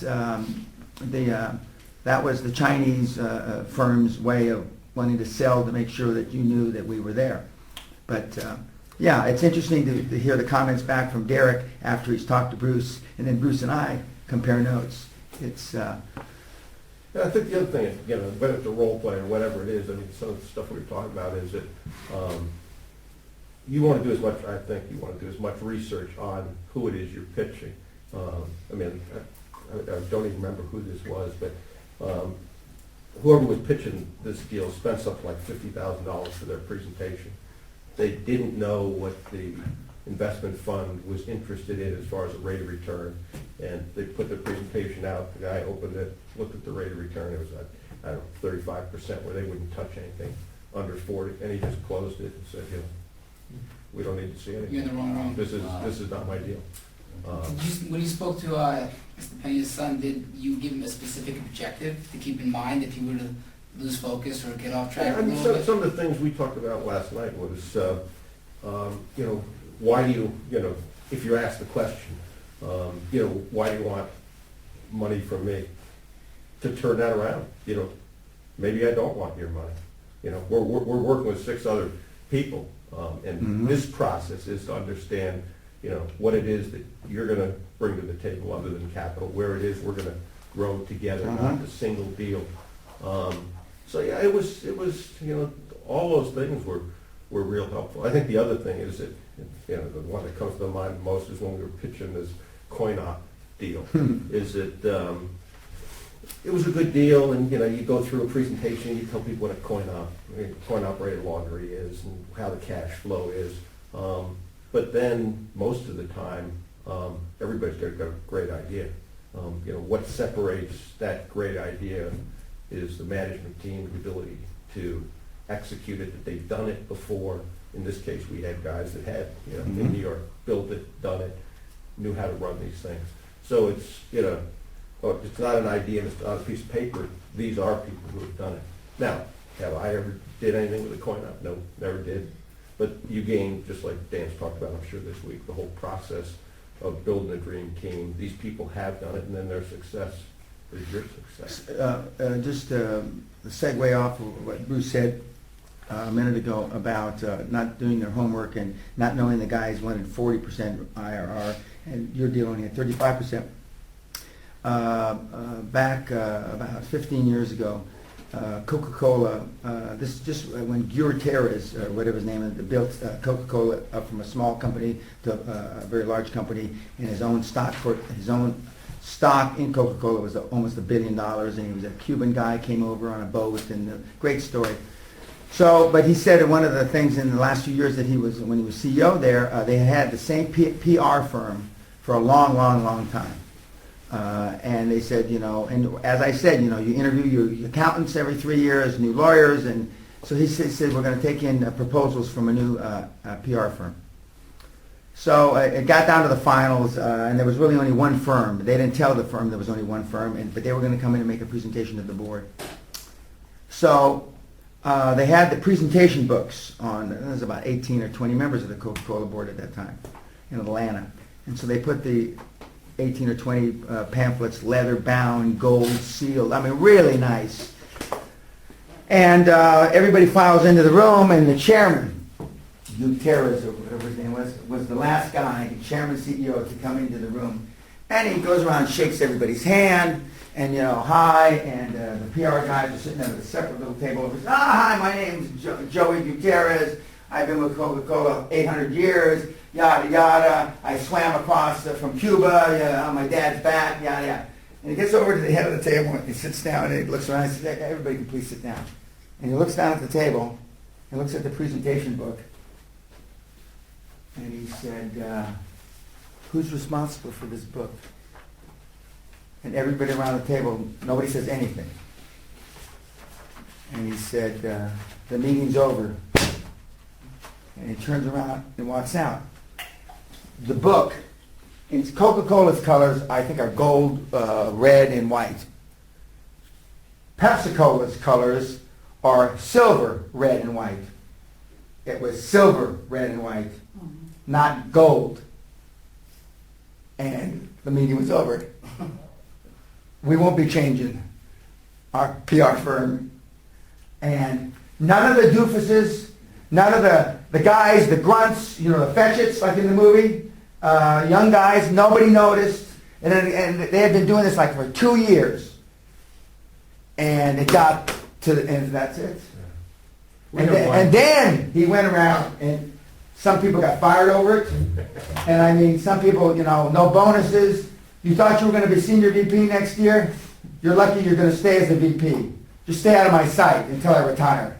I mean, detail. And that's, you know, we talked to Derek about that. Detail, I mean, he runs through things, he thinks he's real smart, he is smart, and he goes through all this, but, you know, he overlooks some stuff, some little stuff. And the senior guys expect you to make sure you get all that stuff. So when it, you know, and we've talked about that in some of the contracts, etc. And they don't, they miss it, and so that was it. And that was it. And so when he was the keynote speaker at the National Public Relations Association convention or whatever in New York City a year later, and he uses that as a story. And of course, the PR firm that did the fuck up was there, and their old PR firm was thank God, thanks, you know. But stuff like that happens. We had two like that. There's one was a presentation to FedEx that, I heard about that. yeah, that ultimately, it's a good presentation, but had to be overnighted. And somebody really did want to overnight it with UPS, not FedEx. Because they had a UPS account, they didn't have a FedEx account. But what were you ever thinking? But I remember back in the property tax days, I was trying like heck to get Tom Moynihan, the pizza guy, Domino's Pizza, and finally got through his administrative assistant, finally got a chance to send a letter. And at the very tail end of the letter, I made a grammatical error. And so I followed up with the administrative, and she said, you know, he's not going to call you back. Is it? This is as good as it gets in his mind. And if you made a mistake on the first, that's it. He doesn't want to talk to you.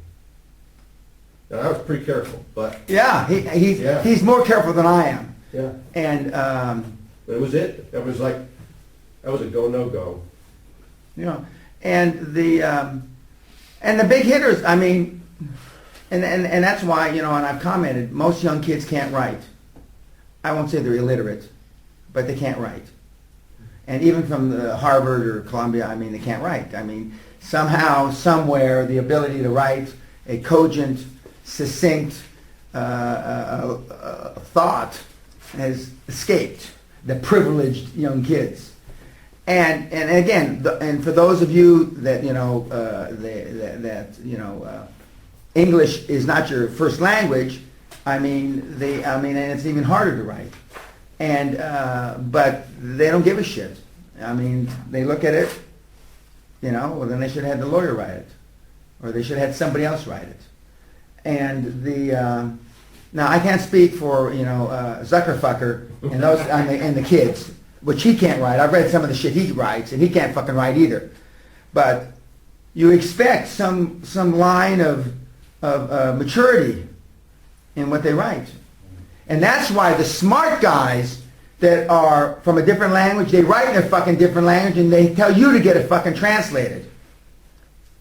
You know, let's say that he was closer to being Russia than where he came from, and he couldn't write in English well. He'd send it to me in Russian.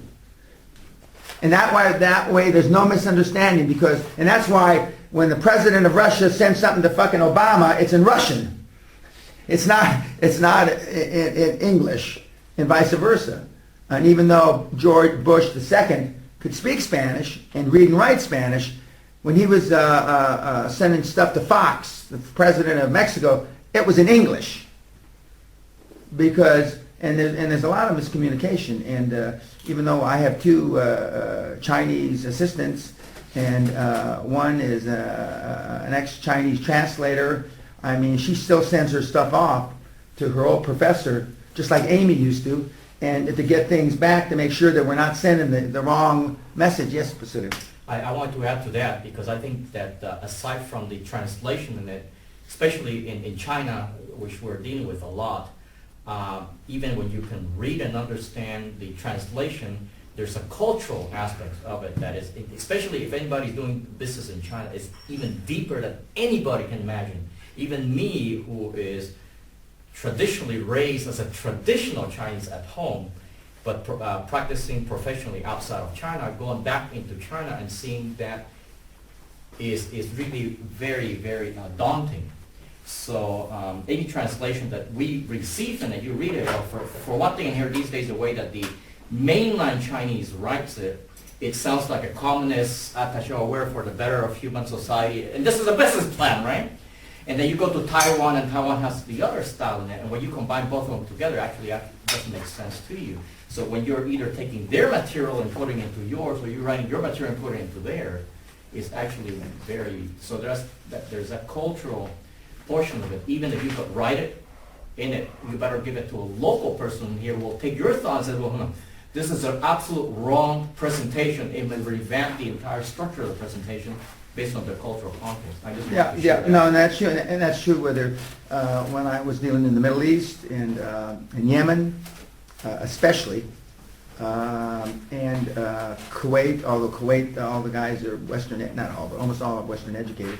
But in Yemen, I mean, they owned electricity in 1968, and and they were still very much, old school. And so we had a Yemenite guy that was educated there and that had moved to England and learned how to speak English, but he was very good. Okay, we're going to break for tea, coffee, and we'll regroup in a few minutes. Kim, my assistant, came in and just told me that Mr. James Cage, who I've talked about in here, Cunard Shipping Lines, you're going to have dinner with him on Monday. So we'll have dinner with him on Monday, see how he's doing.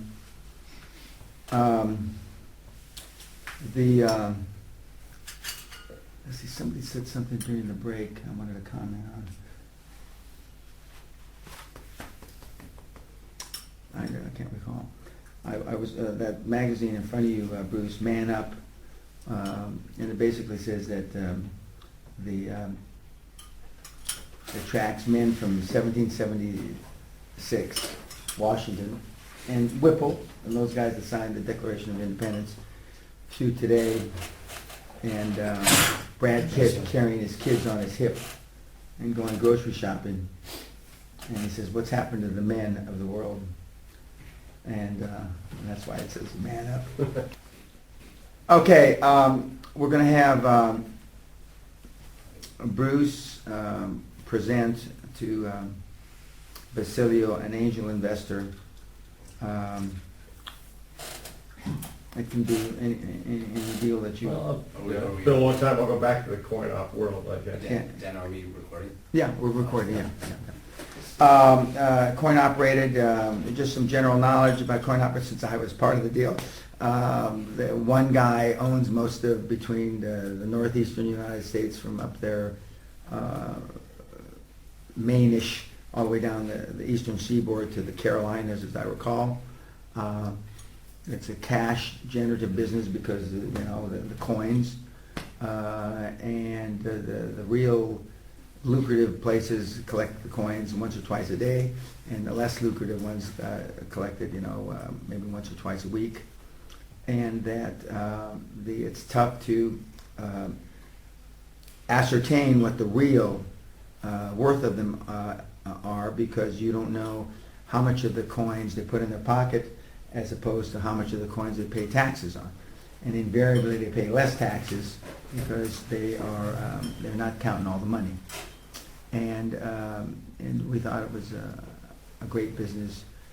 So go ahead. Yeah. So, I mean, and we did do this. We talked to a lot of angels, and what I tried to do earlier was find out personal way. And so if I was talking to Mr. Chen, I'd say, I appreciate being able to talk to you today. I understand that Dan Pena, and that's how we ended up getting to meet each other. Obviously, Dan's track record. I probably, before this whole thing, I would have talked and understood what's important, and we don't need to do that. We talked about that last night, but what's important to him, what type of businesses has he invested in. So when we did that, we took a look for industries we wanted to consolidate. What we tried to find were mom and pops that had great cash flows, and the coin-operated laundry fits that exactly. It was 50,000 coin-operated laundries. There was no company that was able to put all those together under one roof. And one of the reasons for that is, which Dan mentioned, was it's an all-cash business. So how can you buy 5 or 10 or 100 or 1,000 coin-operated laundries that are all cash and manage that? So part of what we did in that process was to look at how we bring financial controls of real companies and public companies back to an industry like that. And what we were able to do was find smart cards so that we could basically take all the cash out of those operations, put smart cards on those businesses so that people could have a smart card, put their cash on it, and all the financial transactions happened within the coin-operated laundries. And then a lot of what we did was where do we find people that have done this and know how to manage more than one or 10 or 50 or 100. So we ended up with our initial acquisitions of finding 2 operators that each had 10 stores. They've been in this business for 30 years. They've grown it. They know how to run the business, but they didn't know how to take it to the next level. And that's what we put together through this. And then, whatever the numbers are, that, there was a financial model we had that we put up, and we basically took, these are the current operations, and these are what the cash flows are, and then this assumes that we're gonna build X number per year, and these are what those projections are to do that.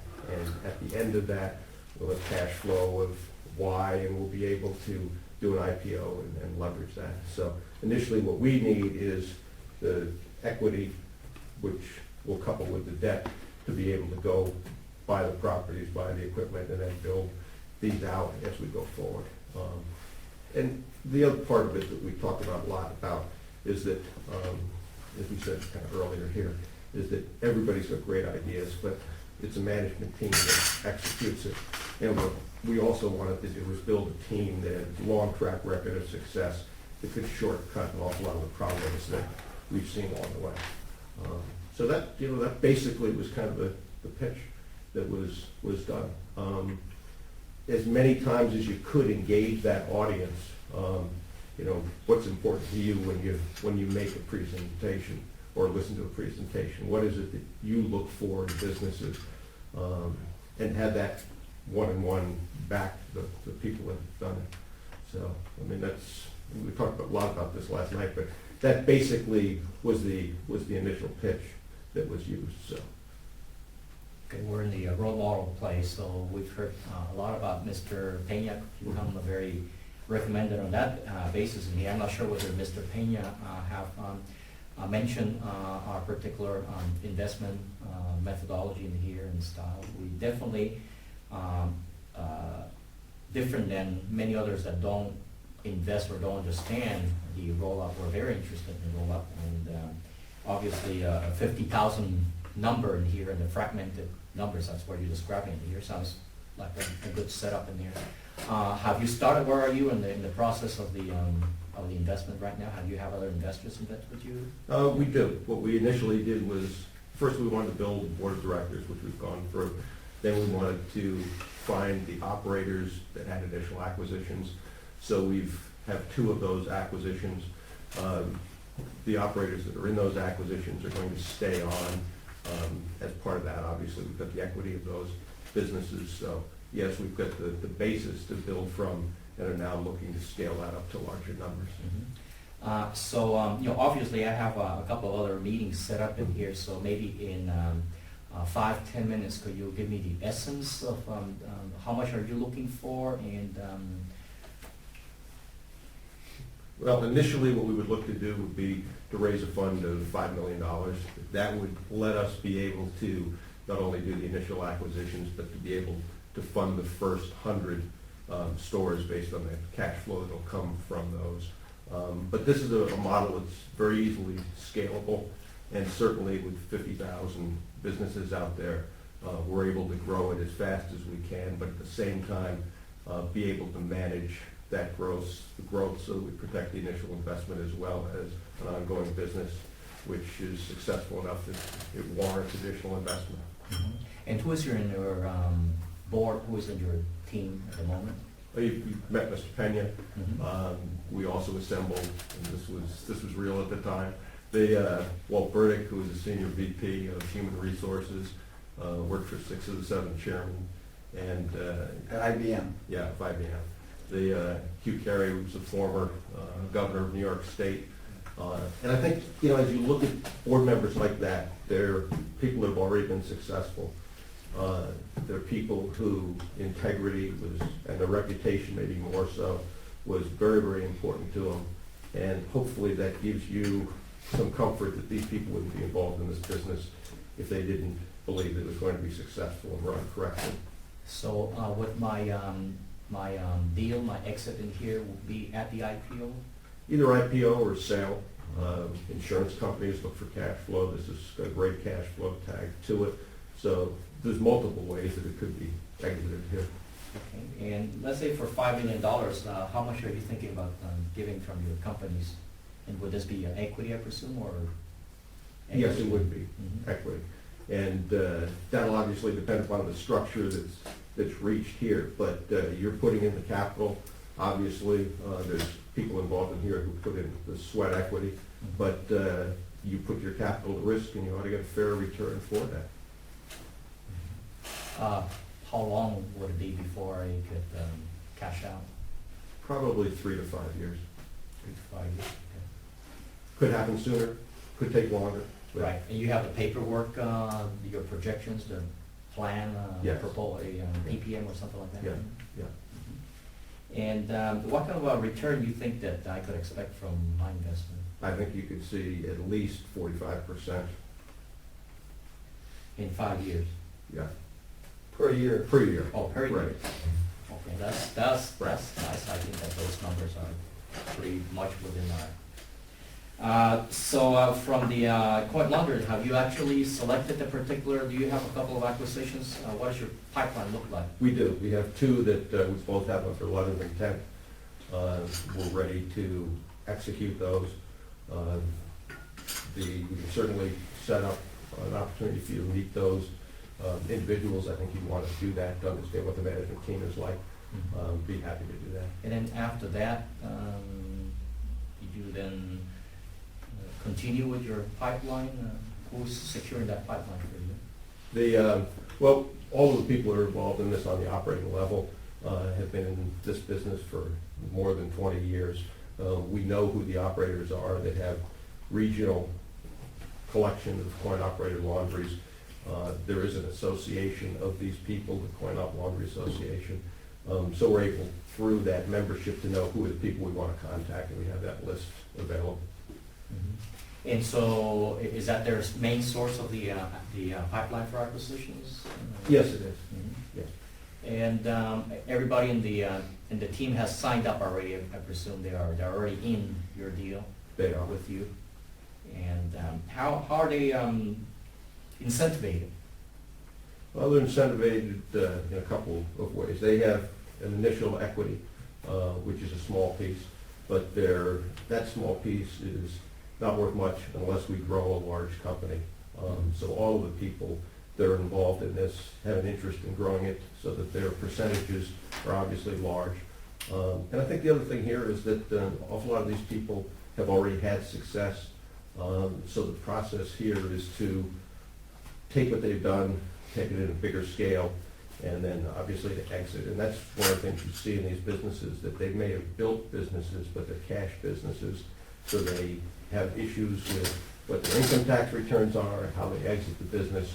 And so the due diligence in this whole process is important too. And how much money have you put into the deal?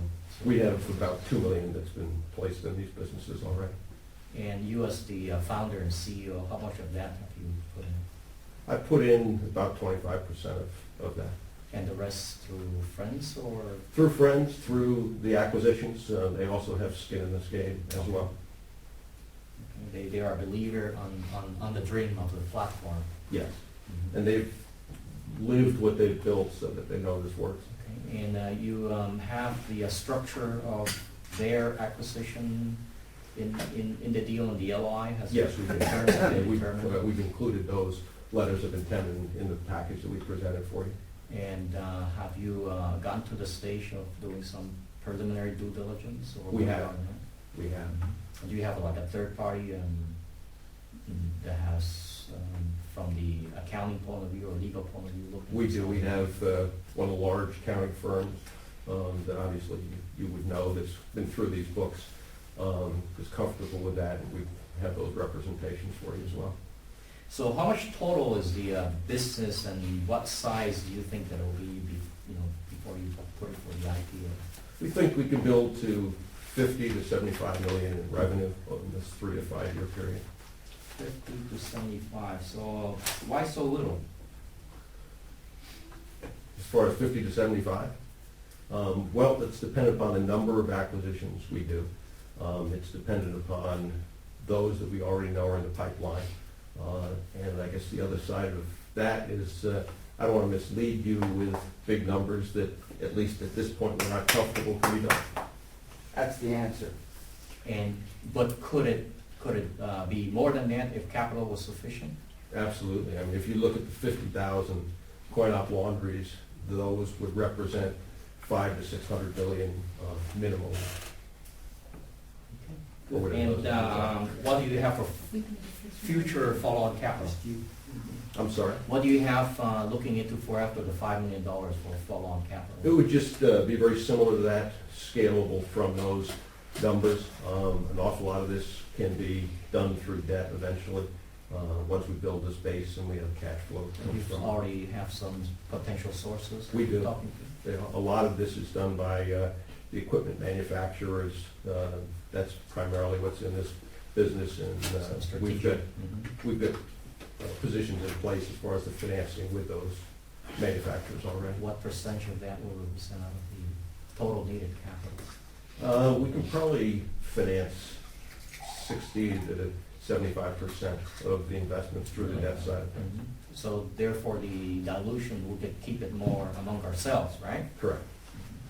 That's great. I think that, and the 5 million, how much have you raised so far out of the 5? Well, with what we've put in the initial acquisitions, we've got about 2.5 of that. But have you spent that 2 million, or is it, you still have that as capital? Right? We have some of that as capital. Some of it's been spent in acquisitions, and some will be taken out by the initial acquisition Mhm. that we're doing here. So would $5 million put us or put your company in a cash flow positive scenario already? Yes, it already is in the cash flow. It is already? Right. Very good. I think that I would be interested in taking a look at it. Okay. What kind of a time frame you want to close at 5 million? Well, both of these acquisitions are under letters of intent. The due diligence will be done within the next month, and we can close anytime after we're all comfortable with that. So I'd be interested in seeing what kind of a, if there's a follow-on deal in there, what kind of deal we could make among ourselves within the 5 million. Okay, well, let's sit down and talk after you've had a chance to review the proposal and are comfortable with that, and absolutely would like to do that. Okay. Thank you. Very good.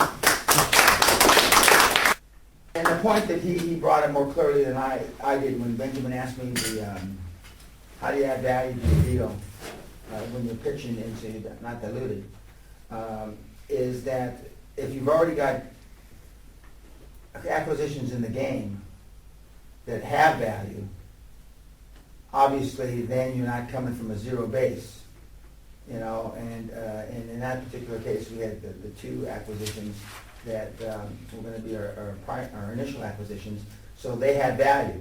They already had value.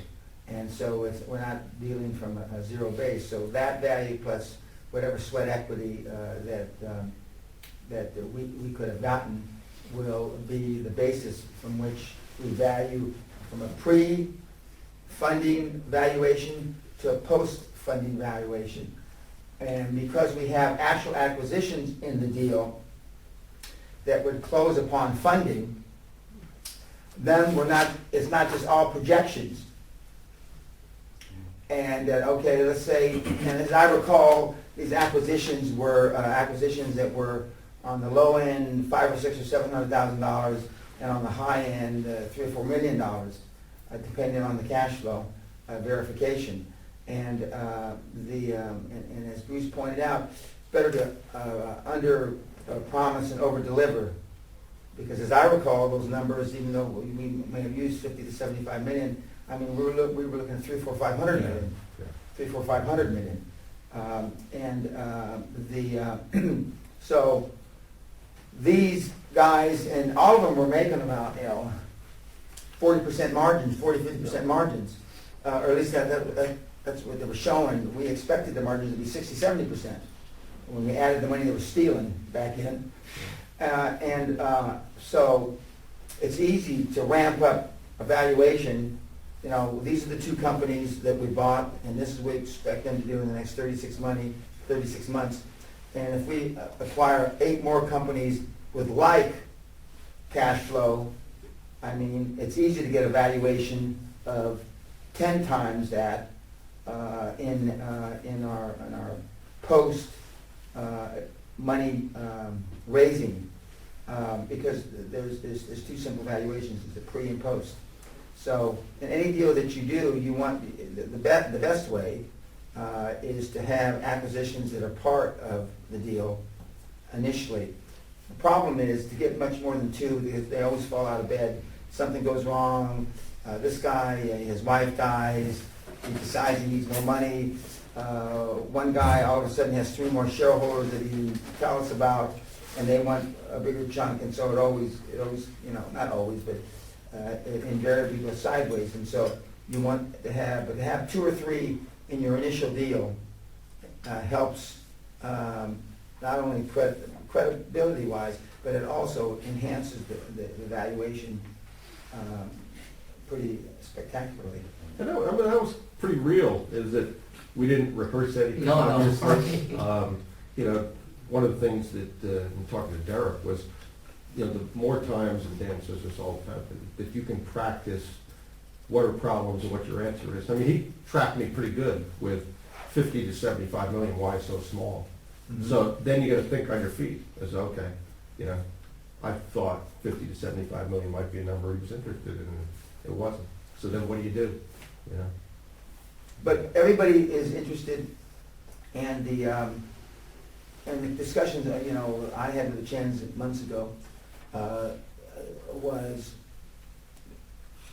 the amount of money and the dilution that you're going to have to suffer is going to be directly comparable vis-a-vis what their rate of return is going to be in 3 to 5 years. So whatever the dilution that they need to put on you for them to see a 75% IRR, knowing that they're probably only going to get 30 or 40. Because so let's say that you only have 3%. For them to get a 75% IRR, you're going to have 3%. That's the way it's valued. It's whatever their IRR is, and they back into the number, how much of this pig do I have to own to get a 75% IRR? Knowing that I'm probably only going to get 40%. That's how they value them. And most of these deals, I mean, I won't say most, but a lot of the deals can't stand a 75% IRR, knowing that you're only going to get 40%. And that's why a lot of these VCs, private equity guys, won't look at a deal unless it's got 50% IRR, IRR? internal rate of return. So that's how you really value your deals. It's a reverse engineered figure from how much of this do I have to take. That's why that's why I don't like business plans. Because when you send in the business plan, like a cherub, and you put down here and you think that, let's just say that Doris has been getting 25 to 30% return on her deal after she pays it off. Okay? Well, that's not how the VC is going to look at it, or the bank. They're going to look at it, what's the IRR from day one? Because if they gave you the money on day one, they didn't give you the money on day 36 month. So what's the IRR when you do a discounted cash flow? And and normally your best case, middle case, worst case, and like I said yesterday, I never look at best case, I look at worst case. Because the worst case is the highest probability that that's what it's going to be, is the worst case. So if your worst case, just for an example, let's say your best case is 50% IRR, your middle case is 35% IRR, and your worst case is 20%, I mean, nobody's even going to be interested. Because they'll cut that in half, and who's interested in giving you money and having to deal with a shit management team, and no matter how good they are, but having to go through all the crap for 10% on your money? Might as well keep it in in cash, keep it in the bank. That's why you have to be tempting enough to have a big IRR, internal rate of return, And, I mean, with your hand on your heart, not just some smoke and mirrors and bullshit. And the easiest way to do that is through multiple acquisitions. And I was thinking, were you part of when we looked at cash checking? Yeah. Yeah. Yeah. We know the best cash flow producers, businesses on the planet. I mean, we've been to all of them. And It was pretty much loan sharking. yeah, yeah. What it turned out to be. It was pretty much loan sharking. Or direct dealing. Yeah, but it's a great business. But I remember we probably had 12 or 13 or maybe more in the pipeline of guys, because there's really nobody to sell these things to in the coin-operated business. There's nobody to sell them to me, because the only people that understand the business are people that were in the business. And so if Mikey and Doris tell me that I'm stealing 40%, I'm in the business, and I'm stealing 41%, so I believe you. You know, you get Mr. Goldman Sachs in, Mr. Columbia MBA, what do you mean you're putting all this money in your pocket? And they don't believe you. And you really can't prove it. You can't give them your bank statements that you took all the money. They all had 2 sets of books. Yeah. They, and the IRS finally got smart enough to be able to go back and say, well, we can look at the utility bills, and we can figure Correct. out how much water That's they right. use, how That's much right. electricity they use, and what the average coin ops do. So they were able to kind of bust those guys up from a revenue and tax side of things. And that's what you had to do in the acquisitions too, you know. Yeah. And that's why guys that are used to doing real estate deals, of course, when we were doing mobile parks with Lucinda, that old fart in Florida, I can't think of his name now. Wallach?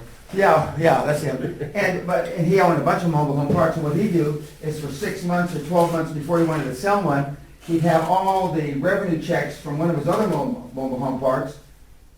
They'd pay rent into Park 1 from Park 3, and we'd look at the bank statements, you know, this thing shits money, you know, and Why does he want to sell this? yeah, and then we find out in the first month that we were collecting money ourselves, you know, cash is down 65%, and we go, what? And we fly down to Florida and we try to figure out, and I remember one of the parks had a lake in it, and it was mostly 70 or 80% the snowbirds from Canada come down there during the summer. And they had fish with 2 heads. I mean, all kinds of stuff, because it was on a toxic waste dump, about 18 feet outside the property line. So we were going to sue the people that did the environmental report and all this.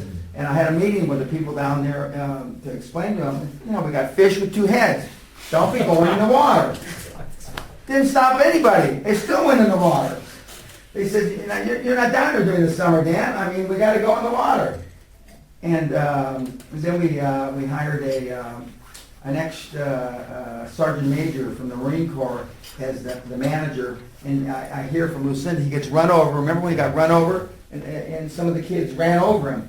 The truck backed over him a couple times because he was around collecting rents. Mobile home park, you got a patch on one eye and a gun on your hip, collecting rents.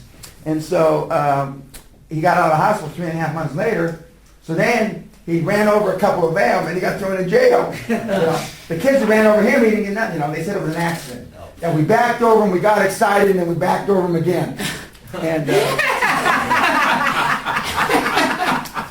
And we ended up going to court over this thing, I won't use the names, but the park manager, who had been there forever, said, you know, I love this park, this was my whole life, my family grew up here, my brother died, and we buried him, you know, in the park, and I mean, you know, so you bury him like in a cemetery near, no, we dug a hole and we buried him next to the lake, this toxic lake.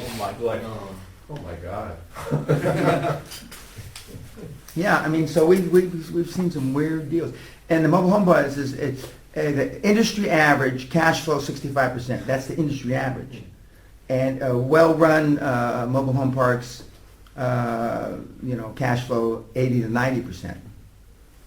And I mean, and poorly run mobile home parks cash flow 40, 45%. And but Sam Zell, the billionaire guy from Chicago, screwed up the whole mobile home park industry because he went in and he bought jillions of them and he turned them into REITs and he paid over the top for all of them. And so the multiples for mobile home parks went skyrocketing.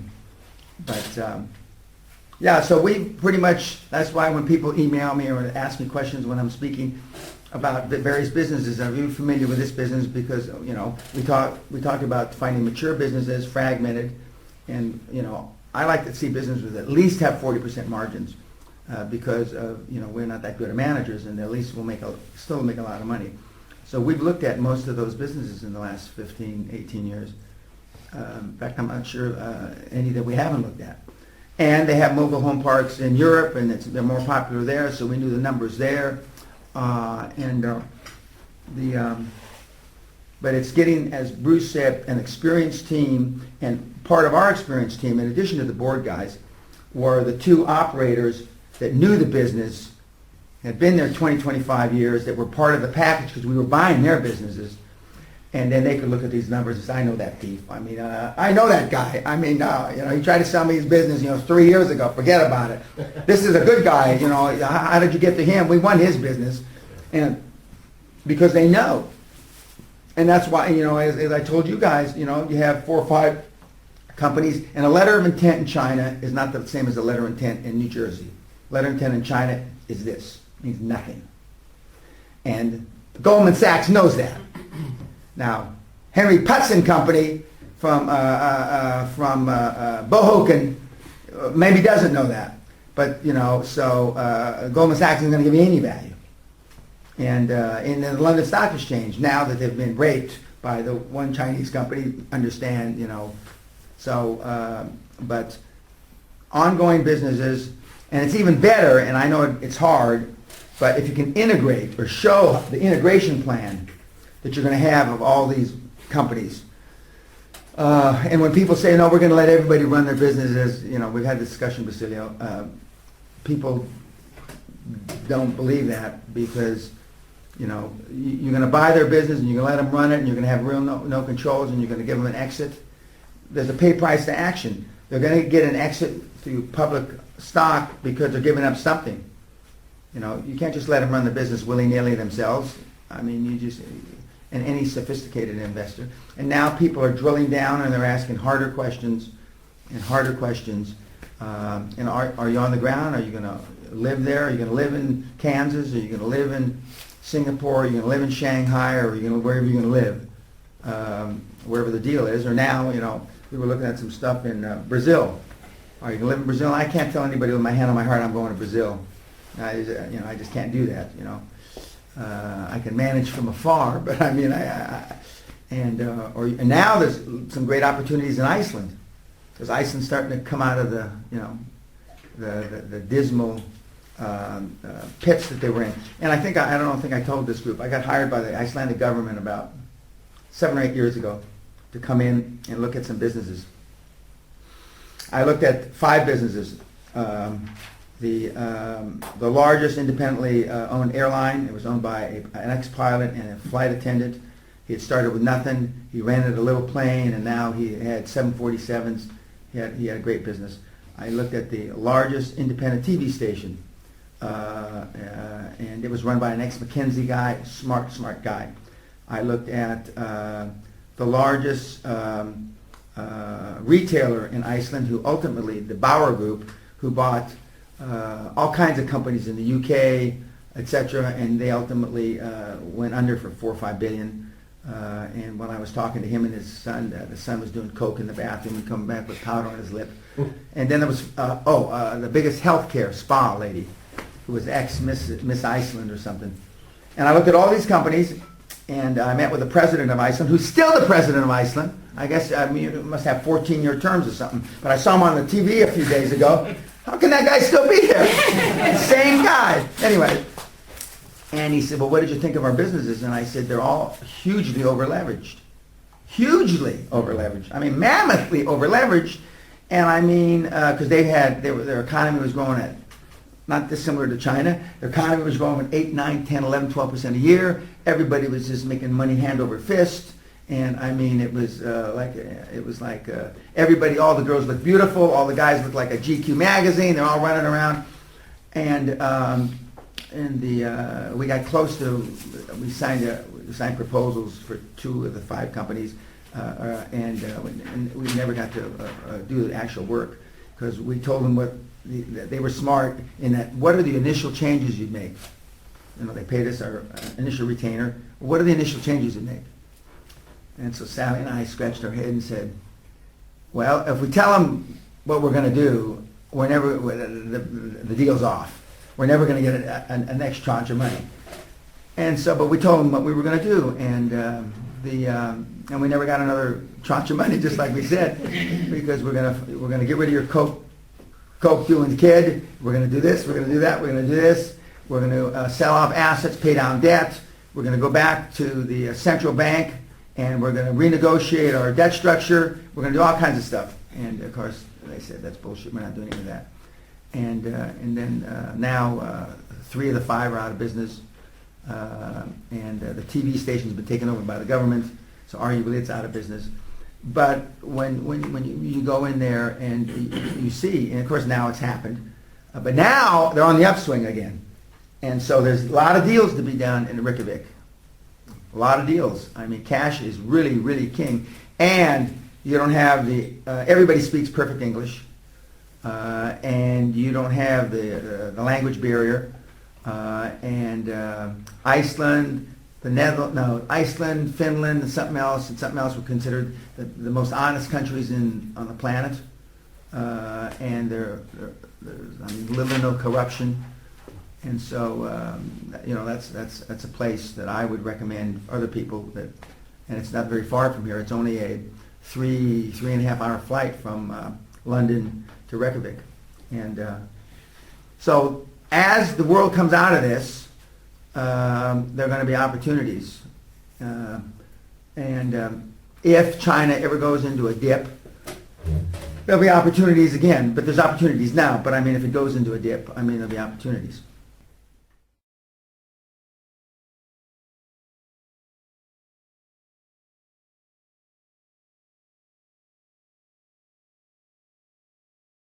And I will guarantee you, if 2% of all the people you talk to and 2% of all the people that you met with in the last 7 days had a fucking thing to do with any of your goals, I'll jump off the roof of this castle without a goddamn chute. What does that say? Does it say that you're serious about your goals? Does it say you're a piss-poor time manager? Probably yes. What does it say about you as an individual? It's time to suck up your pantyhose, ladies and gentlemen, boys and girls. And if you're serious about being successful, and if you're serious about being a high-performance person, then start doing something about it. Instead of just tuning into this webcast, which is free. If you're not serious, then don't tune in anymore. Fuck off. Burn my tapes. Burn my book. But if you are serious, and I hope you are, then do something about it. The year end's coming up quickly. So it's time for resolutions, aspirations, affirmations, and goals. Don't wait till Christmas like I always do, between Christmas and New Year's. Do something now. Okay? Thank you very much. I've enjoyed it. And to your quantum leap, God bless.